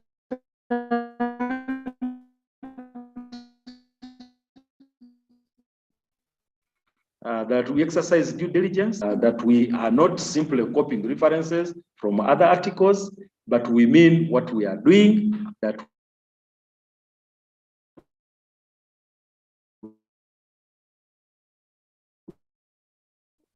read these articles. In the text, the citation listing should follow author alphabetically and then common that you find the open bracket is 2023, then the next one is 1980, then the other one is 2021. No, you know, when you are citing literature, you're showing a chronology of how knowledge was generated and developed. And if you're showing a chronology of how knowledge was developed, if you have 3 articles, one was 1980, another was 2015, and the other is more recent, 2023, that's how we expect them to appear. So 1980, 2015, 2023. The indication here is that knowledge is progressing, that these authors are following up on that issue and doing research around that issue. And it is possible that the article of 2018 built on recommendation of the 1980, and the article of 2023 is building on recommendations of the article in 2018. But even if they are not building on those recommendations, there has to be a chronological outlook that you don't mix up the years. So that is the ballgame. Etal stands for co-authors, and if more than 2 authors. So if you have 2 authors, Nampala and Tenywa, then we don't expect you to have etal. And you can see where supervisors have a lot of challenges. There are normally so many corrections in the literature citation and listing section, because you will find so many papers. There are 2 authors, but in the citation, it is etal. And then you look in the listing, it is 2 authors. Now, so there has to be a lot. In some cases, citations are assigned numerals presented as such. Now, these numbers must be presented with their full names and details in the reference list. And that is also a citation style, which uses superscripts. And we'll look at the citation style. I think this is the presentation that Professor Jess was looking for. And there is the name year system, which is the common system in many universities for proposals and theses. So the name year system and so on and so forth. Alphabet number system, which is the Vancouver style, first devised by the biomedical editors in Vancouver, 1978. I think there was an interesting submission from a lady in Kenya, a student that says, why should we be talking Vancouver, Boston? Why don't we talk Kampala, Addis Ababa styles? So let's invent them and present them out there to the world. And we will see how the sciences will take them up. Now, the different professions and different sciences take on different citation styles. And I have in another presentation where I need to open, and these styles vary when you're citing a book, when you're citing a journal, when you're citing a report, when you're citing anonymous, when you're citing a book chapter, when you're citing internet sources, when you're citing online journals, when you're citing in press, signed articles. Sometimes there are articles that are not signed. There is no name on the author, and so on and so forth. So there are differences. But before I go to the other presentation, which is on another slide, I would like to say something about bibliography. This is a sort of an old term, and we normally say it is the lazy man's way or the lazy woman's way of compiling a reference list. And when we say bibliography, that means we are saying the list of materials read plus those not read.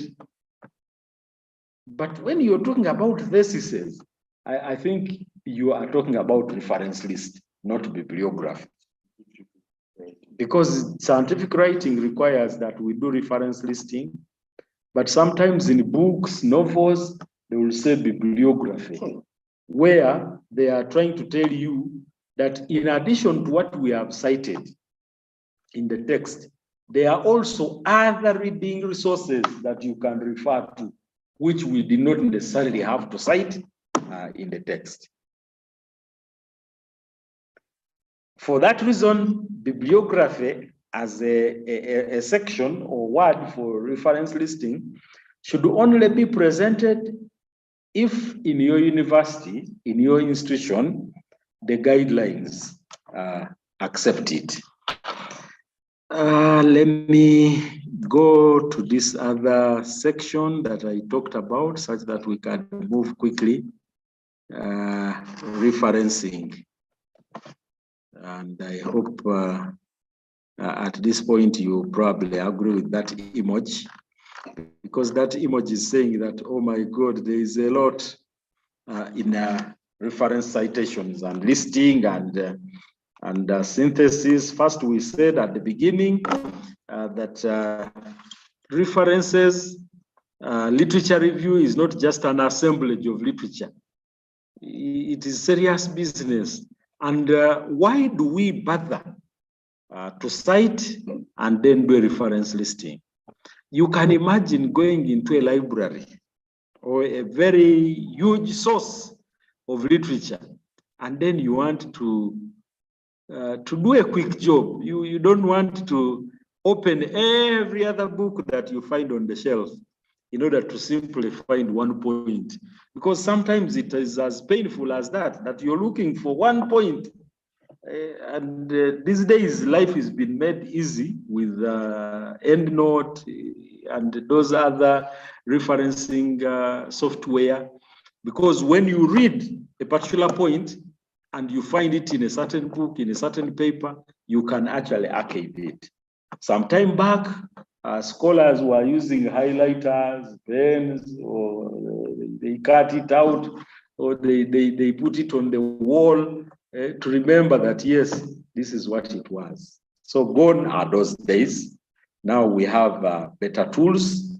And once I open a thesis, you have helped me by putting it in the reference listing, and I can check in the reference listing. I go to the library, I can easily get that resource. Now, some of you have probably seen MyGen. I don't know if you've not seen MyGen. This is a very interesting tool that you can use to find so many sources of literature. And this is one of the purposes why we do referencing, because when you do a reference listing, then it will be easy to guide authors or readers to find that which you're referencing. And one of the tools that we use is MyGen, because it does a search. We pick your reference and just paste it in MyGen, and MyGen will bring up that article for us, and we will know in which book, in which article, in which journal, in which newspaper it actually appeared. Now, referencing, as you now know, it will follow standard methods, and the formats are clear, and in some stages very rigid. But it allows readers to trace the sources of information, and a failure or even poor referencing in science. And when I say in science, I mean in scholarly writing. It is considered to be misconduct, and that misconduct can border plagiarism, falsification, a malpractice, that is because there is plagiarism, falsification, which is the other source of misconduct in scholarly writing. Doctoring information, you can doctor, but that is still in falsification. So we are in listing and citing, scholars are promoting research integrity. And we are promoting academic debate in key frontiers of scientific research. Now, there are many citation types that have evolved over time. And for example, you know the APA, and these come in editions, the American Physiological Association. This is very common, the APA system. And sometimes we say the APA and we don't even know what it means, but that's what it means. American Physiological Association. There is the Modern Humanities Research Association, MHRA. Then there is the numbering, and there is the Vancouver. There is the one that uses footnote. Now the APA in the 6th edition goes like this, and where you have these authors 1, 2, 3, 4, 5. You can list up to 5 authors in a citation. But if there are more than 5, there is no need to list them in your citation.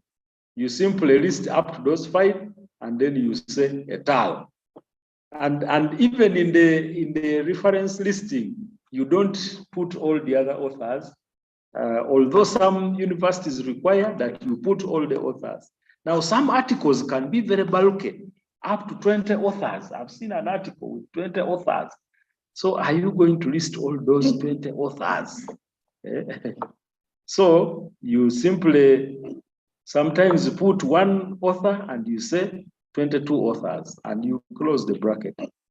And that is in the 6th edition. That is the guideline. Now, many of us are probably using older editions, and because of that, we can't move. But there is guidance, and you need to look at the editions. Sometimes you say 1, 2, 3, 4, 5, 6, and then you put ... You move to the last author. Yeah. Now, the MHRA has also its guideline, as indicated here, that you have to put in the reference list. And you can see for the MHRA, you have to give all the names of the authors. You can see here in this article, we only limited to 5, but here we are giving all the names of the authors until the last author. You've seen. Yes. Yes. And the journal, Breed Science. So it is put in and it is highlighted. So and here it is in full, or sometimes it's in full, sometimes it is. Now the number system you put in bracket, and then in the reference listing you put the number, and so on and so forth. The Vancouver system, you can see it's different from this, the bracket is different, and here also the bracket is different. Sometimes journals will tell you this paper is not organized, it is poorly done, and they are simply referring to your reference citation and listing style. That you've used this closing bracket and instead of this open bracket, because they are different. This is the Vancouver style, and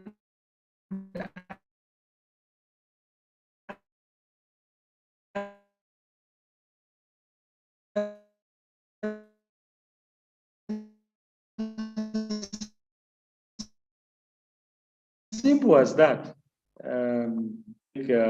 It has no the reference list for scholarly works. It is common in World Bank reports, UNEP, and so on and so forth. Then there is the Tarabin style, which is you use a footnote and the reference listing is then done based on that footnote. Now, there are so many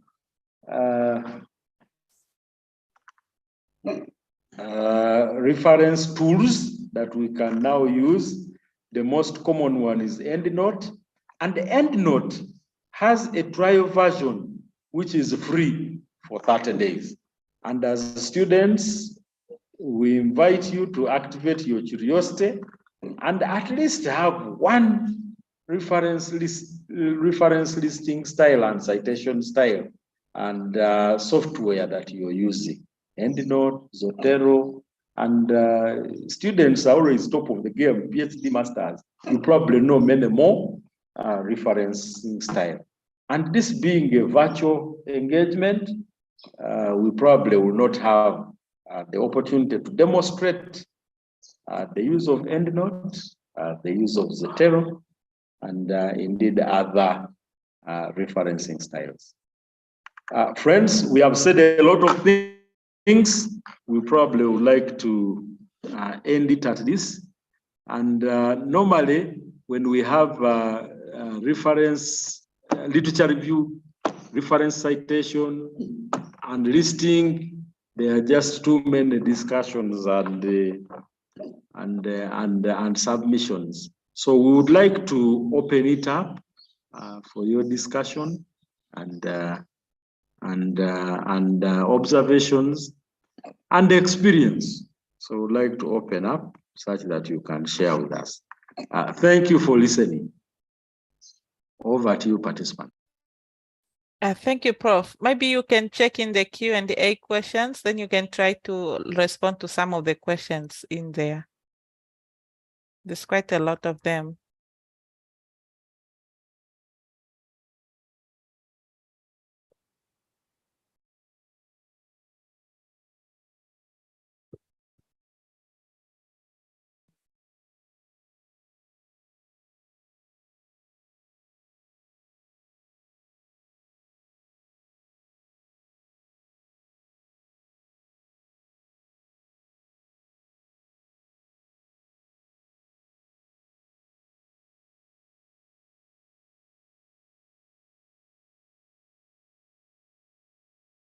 Hello, Prof, can you hear me? Sorry, we had muted. We had muted, but now I think it's okay. We are addressing the question that came in at 2:24 p.m. from Lubega Gerard. And Lubega is talking about research questions, hypotheses, and that it is still a puzzle to them, and under what circumstances. Now, in your research methods courses, there are circumstances where you can use particular tools and you cannot use particular tools. And I think we would like to refer you to these course units such that you are able to tease this out. But yesterday we did say and point out that for experimental studies, you are seeking for cause and effect relationships. And those cause and effect relationships lend themselves to hypothesis testing, your testing and hypothesis. And then we said that for studies that are not experiments, you are looking out to discover a phenomenon around something. And those will raise questions. So you have research questions that you'll need to answer. We talked about the deductive and inductive studies. And I think in the interest of our time and interaction with you, that is the best we can do. We can only catalyze you to build your knowledge on this issue and find out more about what should be done in what circumstance. And this also governs the kind of statistical test that you're going to subject your data to. Yeah, if you have two variables, then the t-test comes in hand. But is it a paired or otherwise, and so on and so forth. And I'm almost certain that these things are actually taught. Yeah. And all you need to do is to follow them up closely. Enoth Tuliamureva. I am Enoth from Uganda, currently working on a project about the assessment of prevalence of risk factors, knee osteoporosis symptoms among people living with HIV on antiretroviral therapy in Uganda, but I'm kind of stuck since this will be the first article on this. So I'm finding difficulties in formulating the clear problem statement since it has not been done anywhere in Uganda. Yes, it has not been done anywhere in Uganda, but there is a lot of osteoporosis studies in India, and they may not be linked to HIV, but they are linked to a particular disease condition. Among the elderly, they are linked to particular disease conditions in youth, and so on and so forth. Even in Uganda, there is a lot of studies on osteoporosis in mothers and women in particular. And there are articles that I know because I wear a hat of public health as well. So this is what we said, that many times when we say there is no literature, then we are creating a very big excuse. New knowledge is built on old knowledge. So there is existing knowledge on the parameters of your study. There is knowledge on HIV and how it predisposes to other conditions. Yeah, and osteoporosis is one of the conditions. So if there is no knowledge on osteoporosis and HIV, how about in other conditions that relate themselves to structure and texture of bones? Yeah, because that's where osteoporosis is taking you to. Yeah. So you cannot have an excuse, surely. You are not just searching more deeply. So let's look out for even related literature on this subject. Hello, facilitator. Thanks for the presentation. Gerard Lubega again.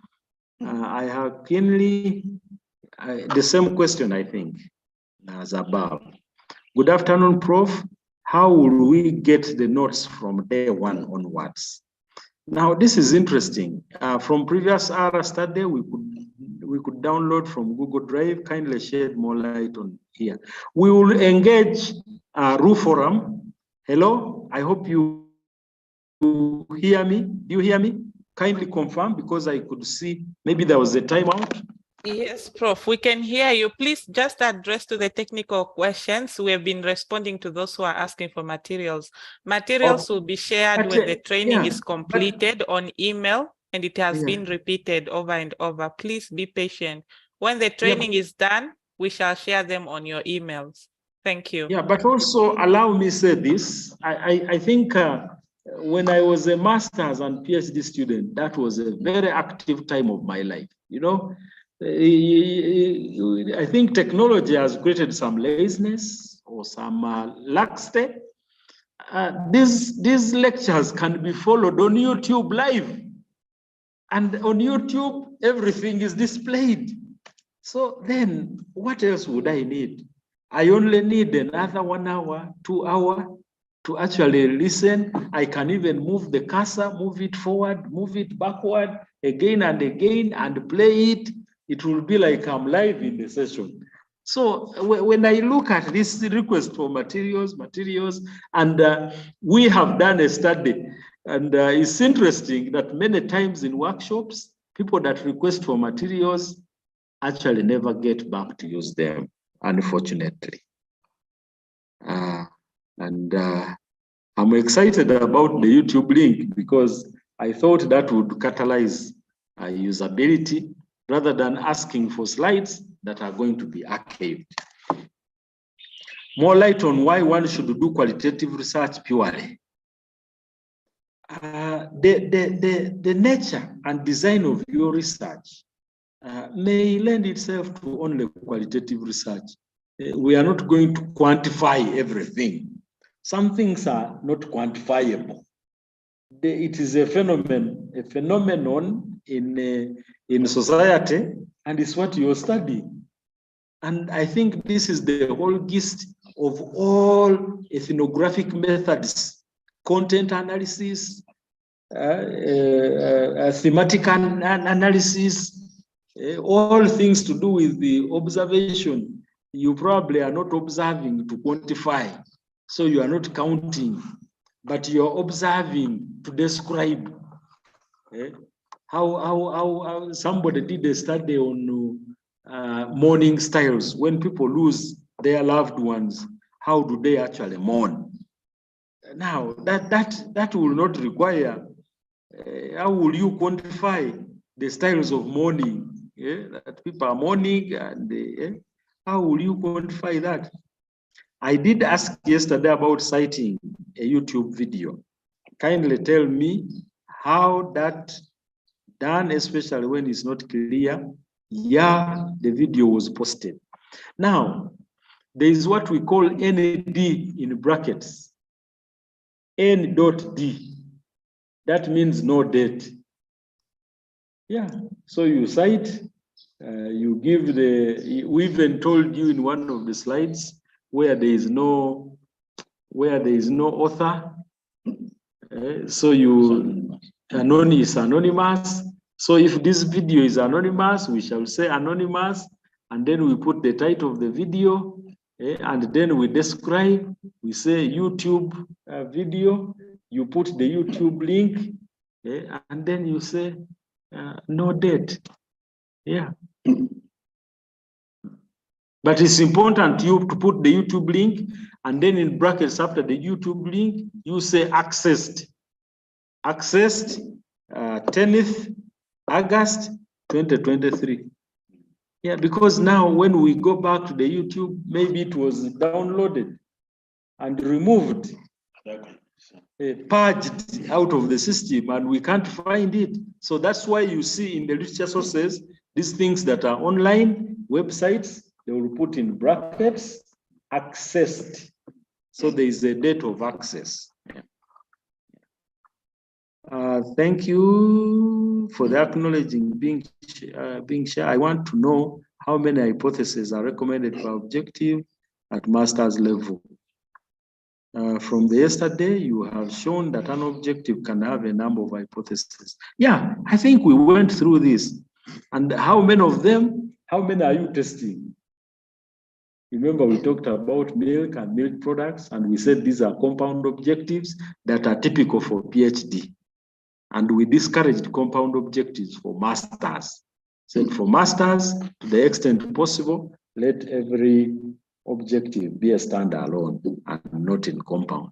So if it is a standalone, it will then have one hypothesis. Yes, 95%, 1.96. This is in the tables, in the statistical tables, the confidence interval statistical tables. For quantitative study formed, what is the qualitative study? I don't understand this question. Thanks for the above sample size calculation. Is this adequate for cross-section and longitudinal size? If yes, how do you cater for the follow-up who are lost? Is there another sum? Yeah, in longitudinal and cross-sectional studies, you provide for the ones that are lost, and in the methodology you will describe and you will do replacements and reasons why your recruitment analysis. There is also what we call recruitment analysis. There is time series analysis, and so on and so forth. So these are provided for. Is the Cochrane sample size of cross-section alone, which method can be used? Now, here we are getting back to statistical. Here we're talking about writing. That was an example that we gave. We would like to challenge you students not to be lax, but to follow up on your statistical studies and have this notched up. How does one cite from unpublished literature? I think we have hammered this down. Is it possible to cite literature of 1990 if there is no other current literature? Yes, it is. If there is no any other current, that is the most current. But many times we say there is no current literature, it's because our capacity to search is limited. If we do further search, you will find that there is a lot of literature. Like I said, there are students that come at office and they say there is no literature on this, but when you give them the open access databases, you find so many articles on the very subject that they are trying to address, and very relevant to what they are doing. And then they get surprised, but it's because technology and the use of it has brought some laxity among scholars, that they will only do Google search, shallow one, no Google Scholar, no ResearchGate, no Hinari, and they end at that. But when you go to Hinari, when you go to Research for Life, you find over 45,000 journals, open access, and you will find a lot of information. How can I break through the literature that is not open access? Yeah, you buy. I think they indicate, they put the dollar sum on it, but then there is also something that we've been using with the students that can break into the literature that is not open access, but it's not ethical. It's not ethical, but I think it is available, it is possible. How can know that the literature is authentic and from reliable sources? The methodology that was used for that search. And then, this is a good question, it is advisable to the extent possible that your literature sources, at least 3/4 of them are journal sources, because journal articles are peer reviewed. And through that peer review, there lies the credibility and reliability. Journals don't admit and publish anything. They publish works that have passed the standards of science and academic rigor. So journal sources become more reliable and credible. How can I know the source of the literature to use statements, paraphrase in the body of the literature? Now, paraphrasing is by you. You are not, that's why we are saying don't pick the statements and simply use them, cut and paste. That is where paraphrasing becomes quite a challenge, because what you're picking was also paraphrased from somewhere. So the issue is pick, read, understand, and write that which you understand without distorting the meaning. Now that is the paraphrasing. Yeah. And I think the technology laziness that has crept in, there is now Quillbot. It can help you to paraphrase. So you can put text in a box, and then that text is paraphrased. And that when you search it on Google, you can't find it. It is now new. And what we are saying is that as students, you're building a skill. Now, if you're going to use technology to paraphrase for you, then you're missing opportunity to have that skill built in you. Yeah, and you will not be a good scholar, you will not be a good writer. The PPT is not moving. Is it still on the purpose section? Sorry, we didn't see that. The PowerPoint, I hope it finally moved. Is it okay to cite a newspaper? Absolutely. And I think we demonstrated this. And how can we cite people who have no publication? For instance, farmers who are knowledgeable with what you're doing. Now, we talked about personal communication, but then farmers may give you personal communication, which is a moving target. So today they will see grasshoppers and they say, we saw some maggots. Now, are you going to cite that they have seen maggots and yet they were actually grasshoppers? So yes, farmers are knowledgeable. And I think this normally comes from the extension and rural development experts. They say there's so much knowledge in the farmers and we are overlooking farmers, but they are not experts. But that's why we do baseline. Yes. As a study. Yeah, they are not experts in that field. Yeah, you are the expert. So and as the expert, you have observed. So I know this is a sentiment that comes from so many extension workers and knowledge workers, knowledge co-creation. There is a term called knowledge co-creation.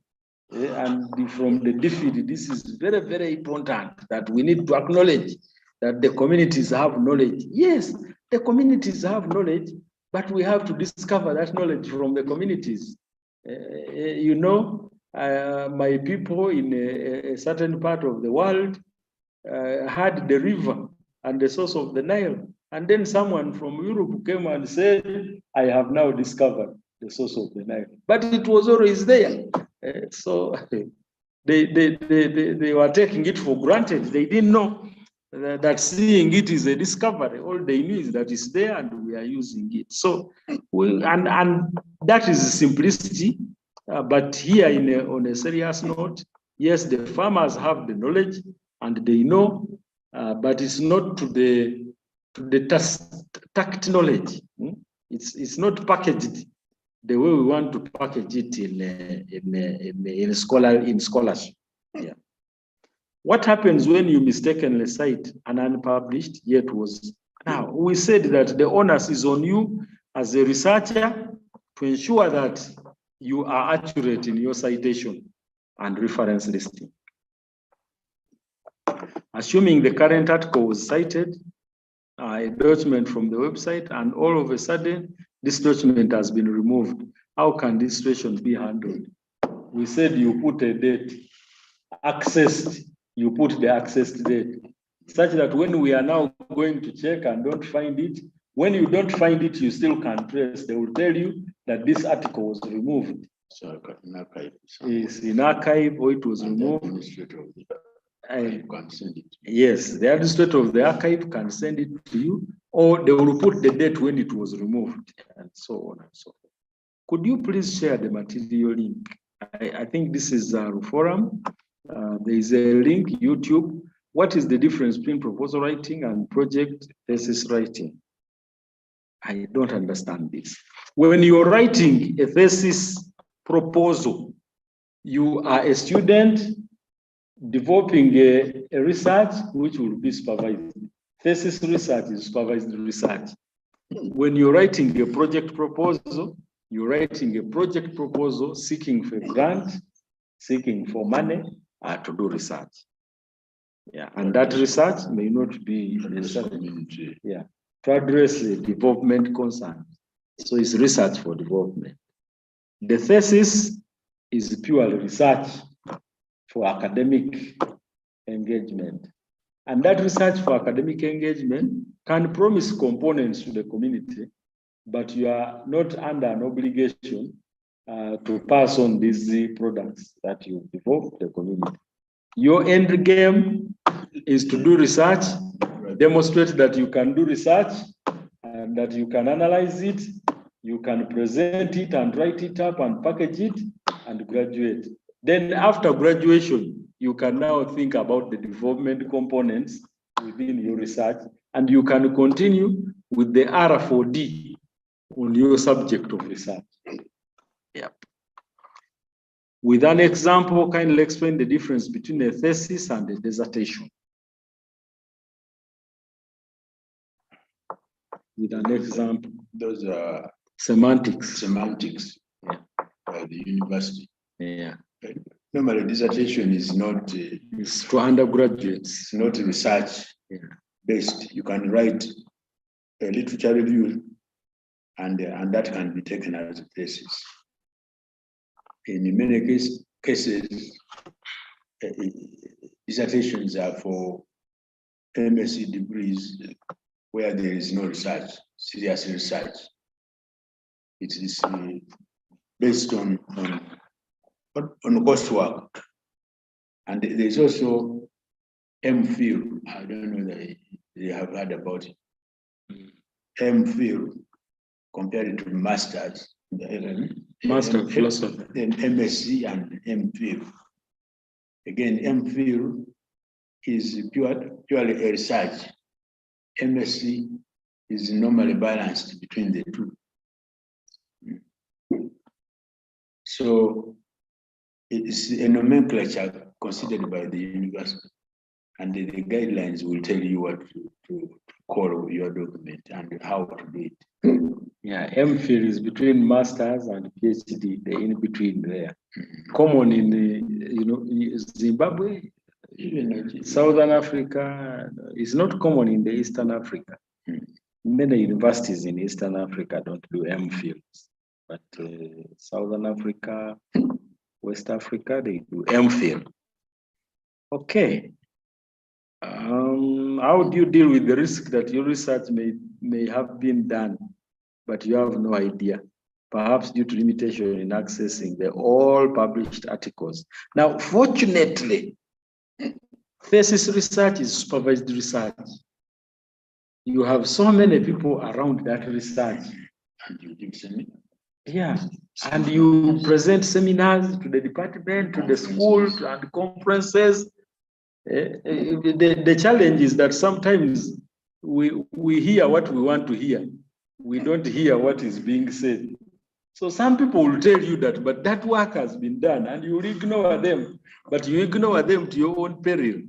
Because when your thesis finally comes out for examination, it will go to those very people that are professionals in that area, and they will tell you that this work was done.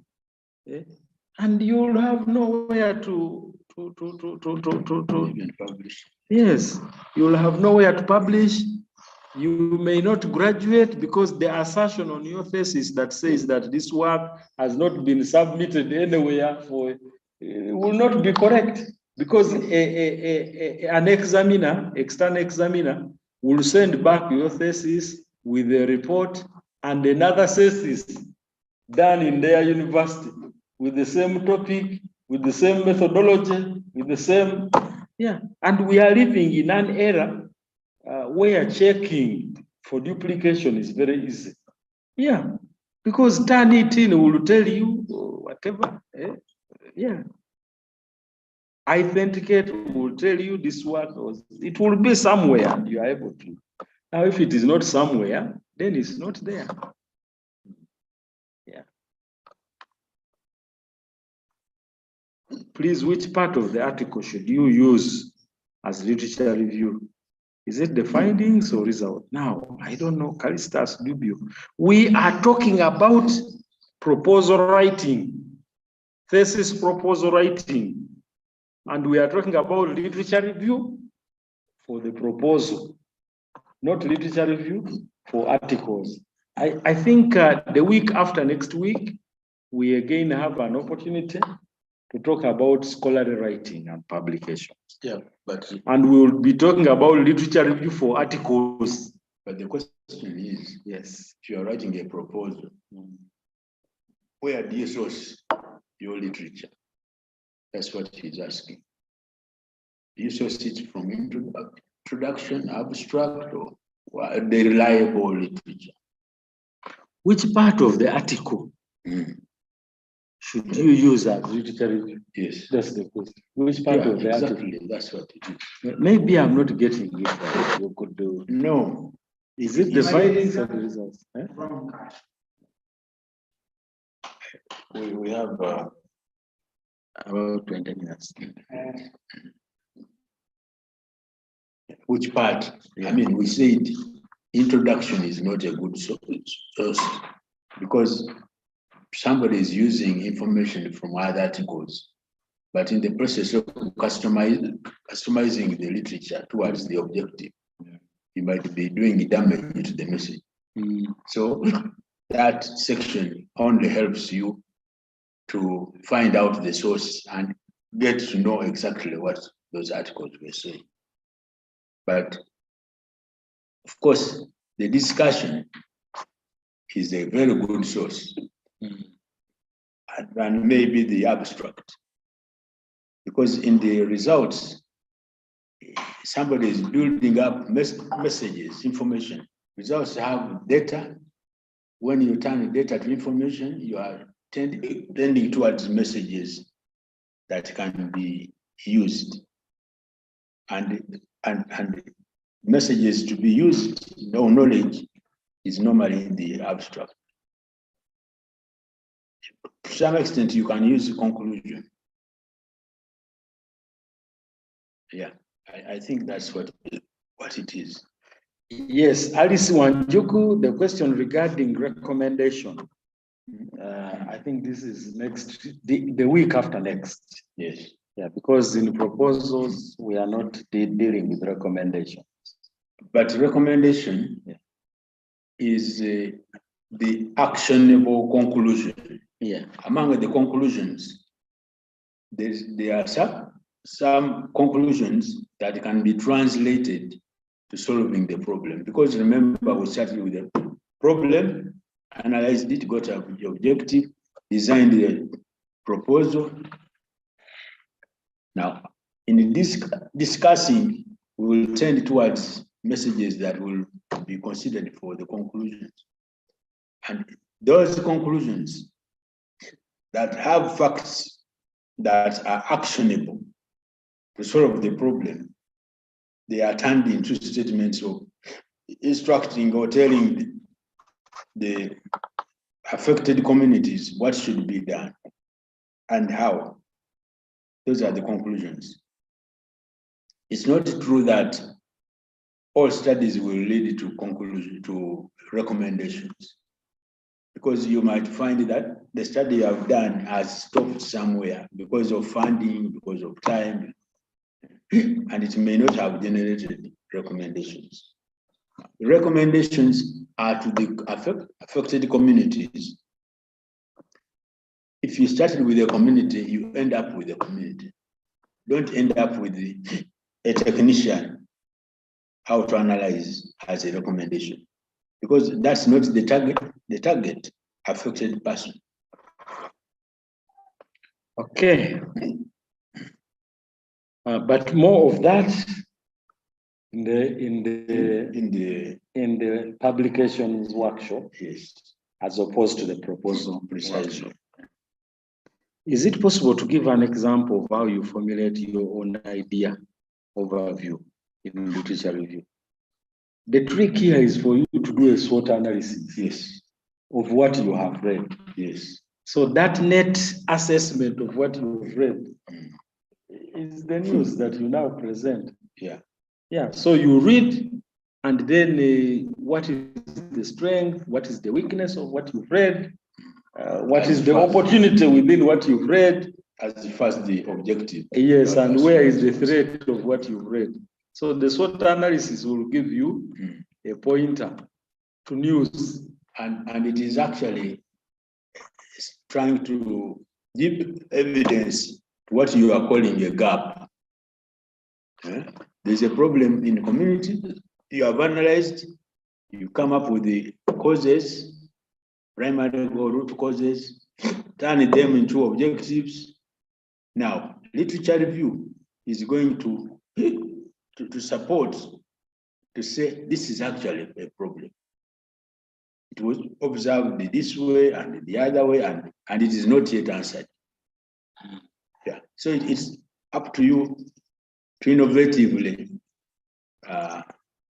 advance the message along with the objective. And that is your contribution.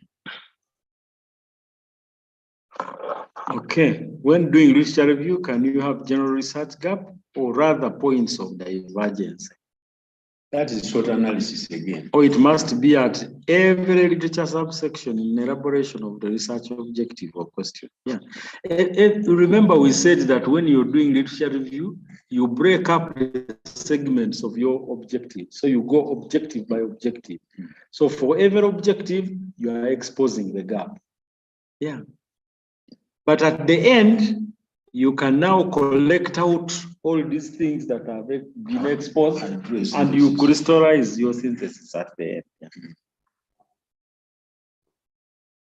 Why literature is not required in results and discussion? Next week. Next week, but in the discussion there's literature. Yes, next week. Yeah. The week next we'll be talking about, because in proposals, we don't have this section, results and discussion.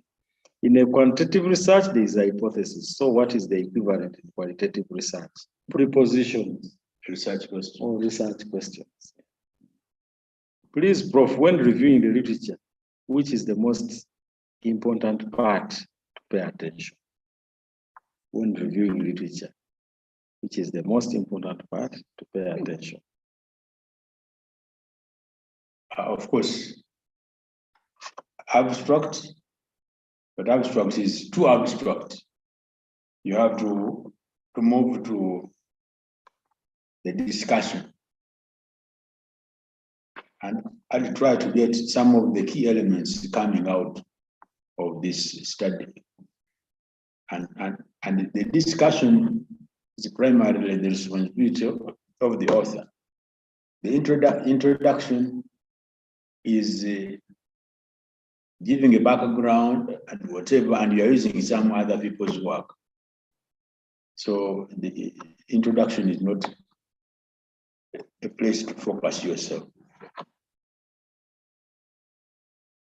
Next. Friends, are we together, or should we continue in this mode? Or I think we can take a break from this side and give a few minutes, 5 or so from that side, then maybe we can continue from this side. Yeah. Yes, I think you've exhausted most of the questions in the Q&A. Thank you very much. We are left with about 15 minutes to the closing of the day. And we can now open up some people from the participants from the list. I'm going to take randomly as usual and give permission for them to ask their questions live.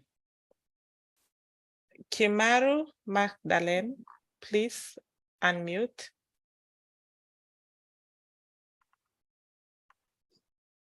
Magdalene, please, if I call your name twice and you are not there, I'm going to remove the right. So you can go ahead now. I see you've unmuted. Okay, good evening. Good evening. It has been a very insightful lecture, but I have a question to the prof. Okay, for example, you cite a newspaper in the literature review. Do we also put it in the list of reference? Yes, if it has an address here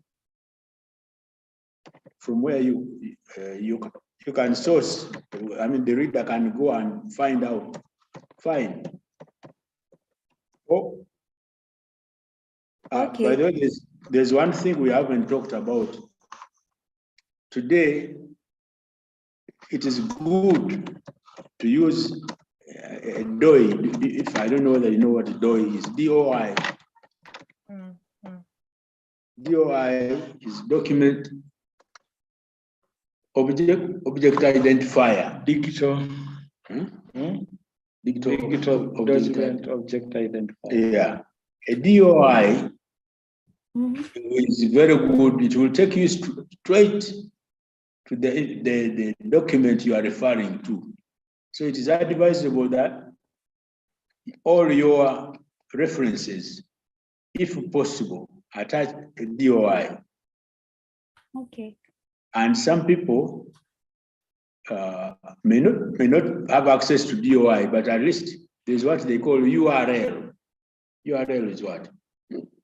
It's a link where that document is or was. But a link, a URL is more vague. A DOI is better, very specific, direct. It's like saying Tenure John Stephen in an institution in Makerere University. That message will come directly to me. But URL will be like in Makerere website. That's where this article was. Now, for all university, it takes you quite a bit of time to locate where but for when you mention DOI, each article or document is given a specific DOI. I hope I've not digressed. Thank you, Prof. We give a chance to Nixon. Please unmute and talk. Okay, thank you very much. My name is Nixon from University of Kabianga, Kericho in Kenya, and I would like to ask Prof about how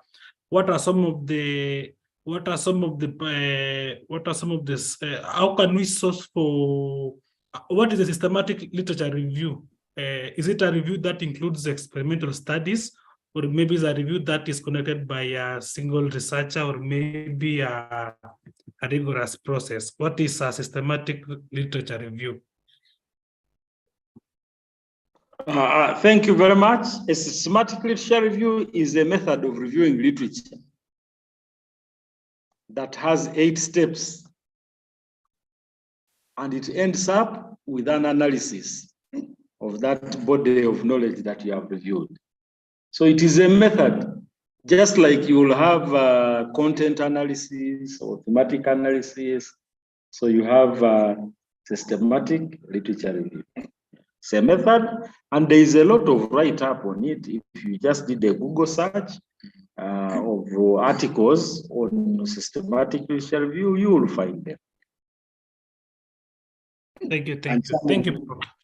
Some of them are applicable to review papers which are intended for publication, different from what a student should write in a thesis. Otherwise, you might end up with a very lengthy section of literature review in the thesis. Thank you, Alberto. Please, you have the right to speak. Talk now. Alberto Mutimushi. Please unmute and then you can ask your question.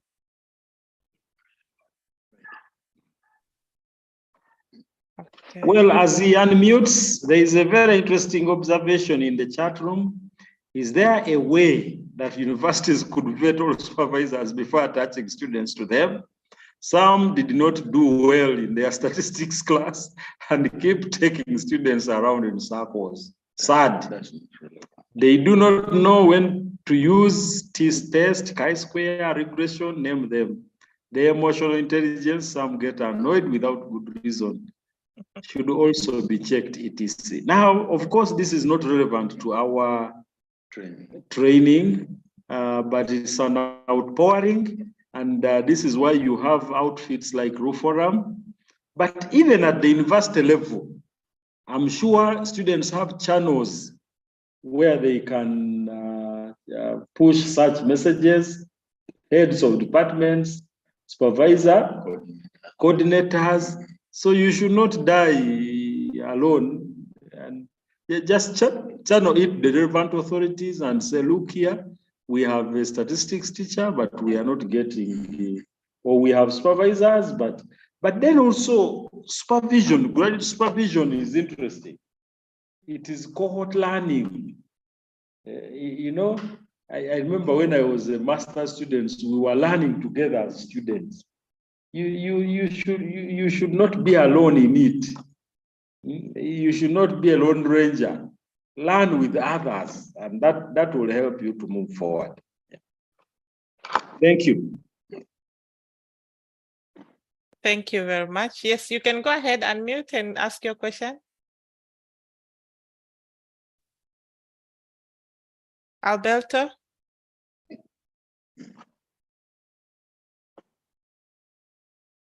We cannot hear you. I see you have unmuted, but we cannot hear you. Hello, can you hear me now? Yes, we can hear you. Please go ahead. Okay, great. I wanted to know if we're going to have the recording by the end of this training or not. Okay, please, for all of you, just know that the trainings are being recorded live, are ongoing live on YouTube. So please, for any training that, whether it's the ones we hosted last week, the ones for this week and the coming ones, go on YouTube and search for Ruforum Network. You'll be able to see all the training, all the recorded trainings there.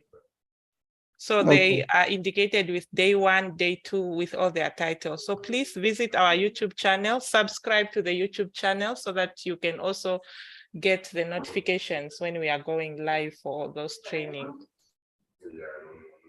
Thank you. Okay. Let me give a chance to Stuart, to Mwesije.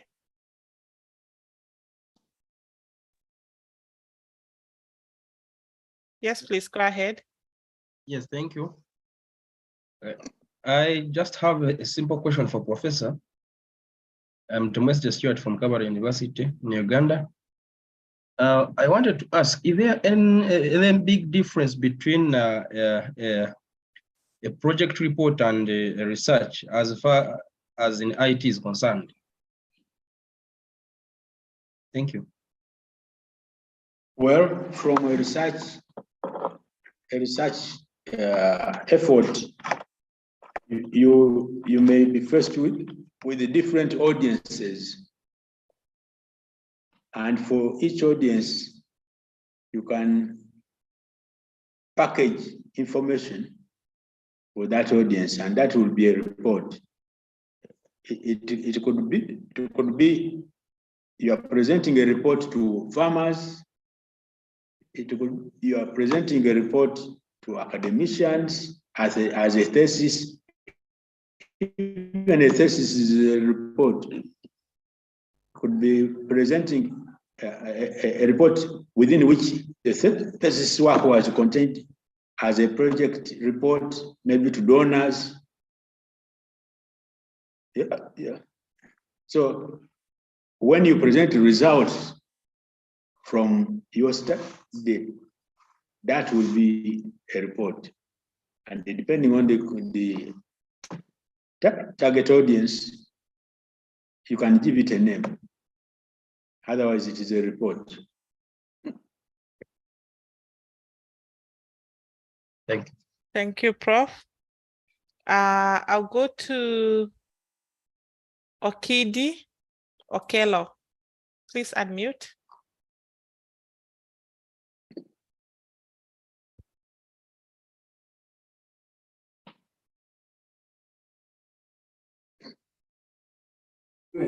Okello, can you please unmute and talk?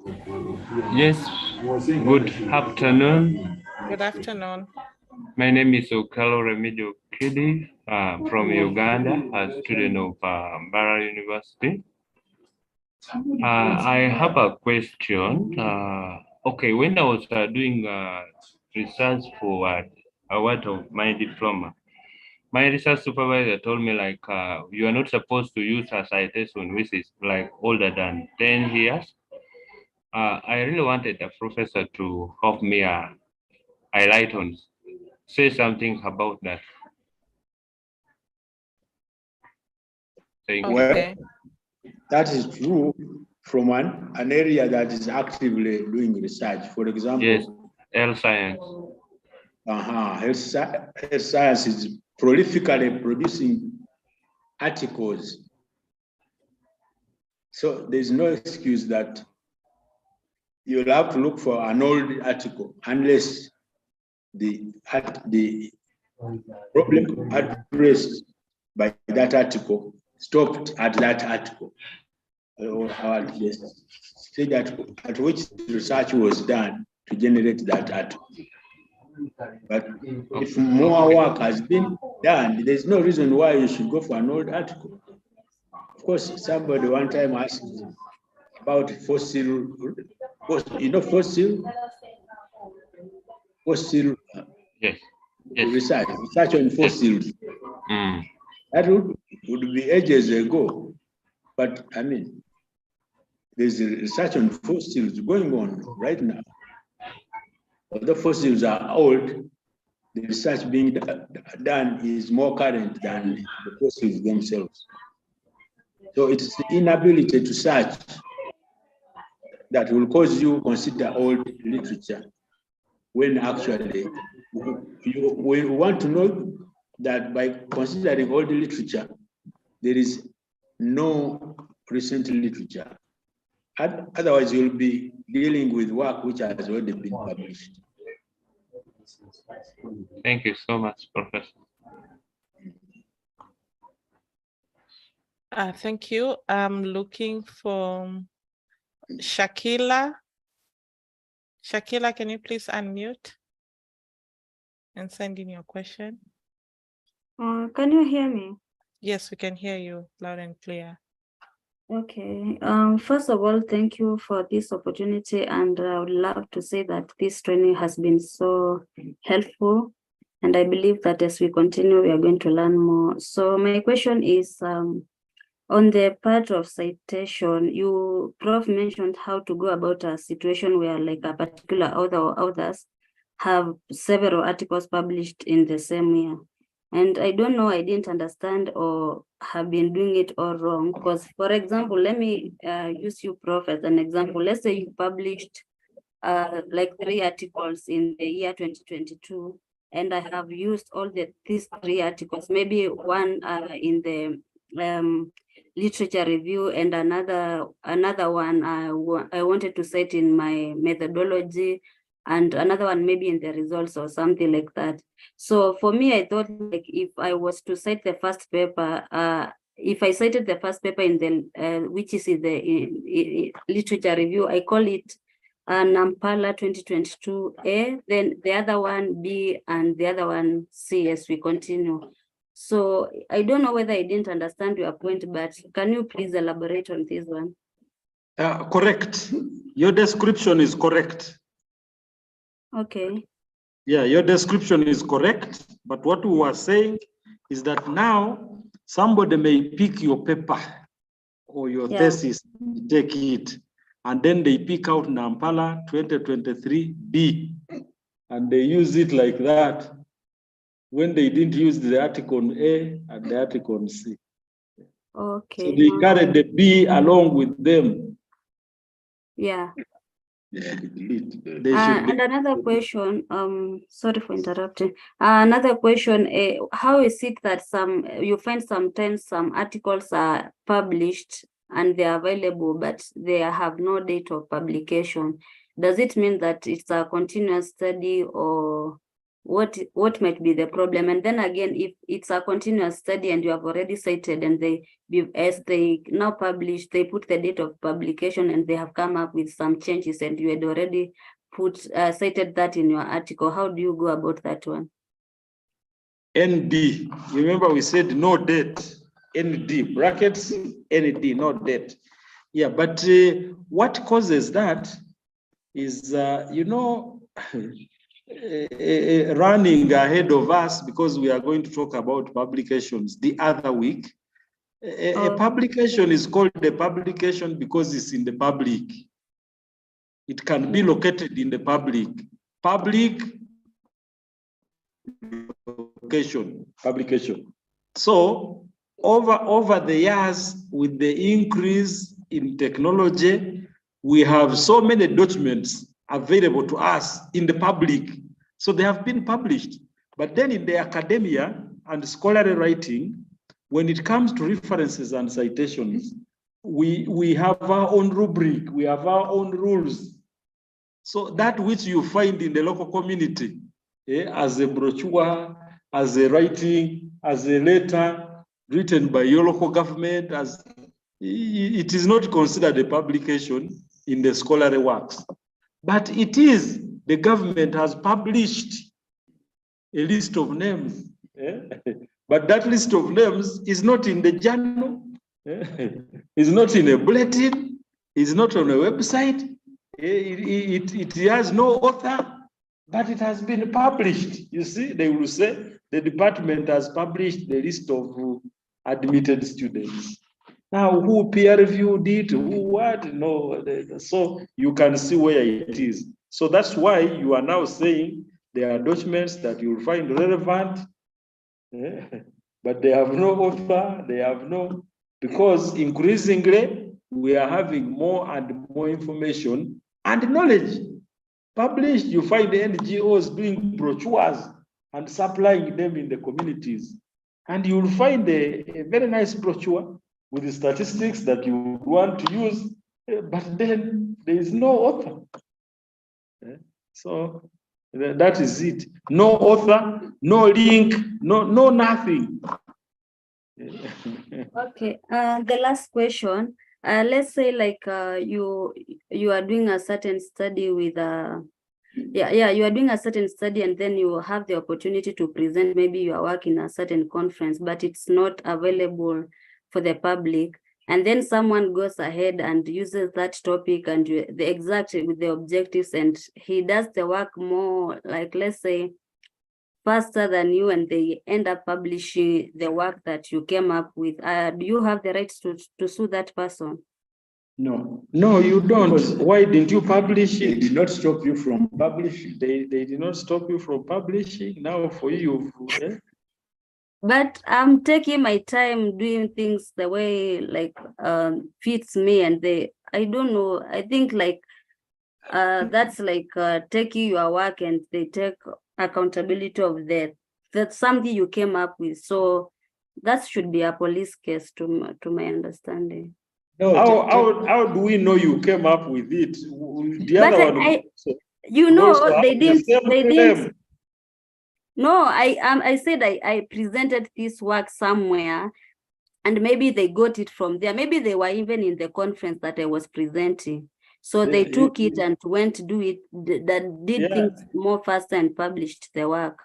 You can see your submission has a lot of maybe and maybe and maybe they got it there and maybe you are not even sure. Are you sure that the courts of law will understand that language of maybe and maybe? Yeah. So that's it. And I'm glad you're raising that. There is what we call the gene wars. You know, the labs in the US that were doing the human genome. They were always running to the journals to publish something, even when it's incomplete, a protocol. Yeah. Because if you don't publish it, you cannot claim that you're the author. Someone else has published it and they are the author. You cannot claim to be the person. If something is really important and you're doing it in Africa in a lab, then somebody in Japan is also thinking that this thing is important and we are doing it by coincidence. By coincidence, and then they will get the data and publish. And when you look at it, you say, hey, this is exactly what I'm doing. Now, are you going to sue them because they're in Japan? They may not even have looked at your work. And then you start assuming maybe they were in the conference where I presented. No. So this is why we have a very interesting communication type called short communication.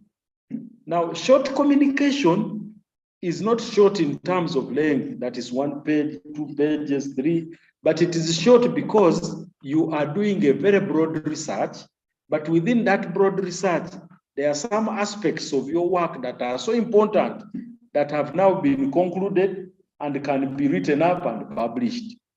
So it becomes a short communication. For example, people in the lab that are dealing with protocols and sequencing genome, once you are through with a certain protocol, you have not yet sequenced the whole genome, but you're through with a certain protocol that works. Package it up and publish it. It's a methodology that works, and it's a methodology that you are now using to move to the next level.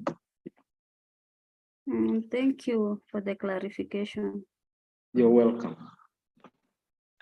Professor, Moderator, we would like to raise your whatever that it is time up, to your attention that it's time up, and we would like to.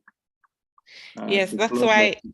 I'm coming in. I want to thank you, would like to thank you so much for a very interesting and elaborate and really knowledgeable presentation. And we have, I'm sure I can even see from the charts that we have learned a lot and gained a lot. So please, as usual, let's continue and go read more about our questions which have not been answered. Let's bear in mind it's a meeting for over 1,000 people. We cannot allow all of you to ask, or we cannot respond to all the questions, but please go and read and come in again tomorrow. We meet tomorrow at the same time of the training. So thank you very much, participants. Yes, Prof, you wanted to say something. Yes, we've not had time for practicals in this session, but we think that participants were upgrading their proposals in the process. We hope to have part of the afternoon for a few to present to us some of their outputs. Doesn't matter. It could be below zero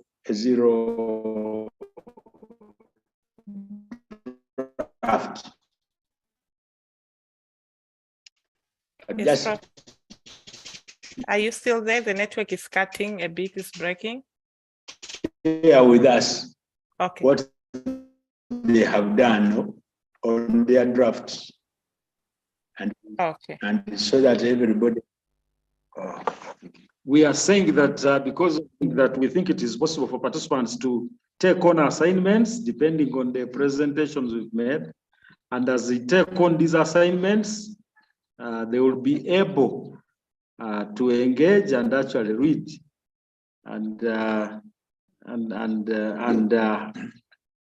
have a hands-on. Okay, thank you very much. Actually, okay.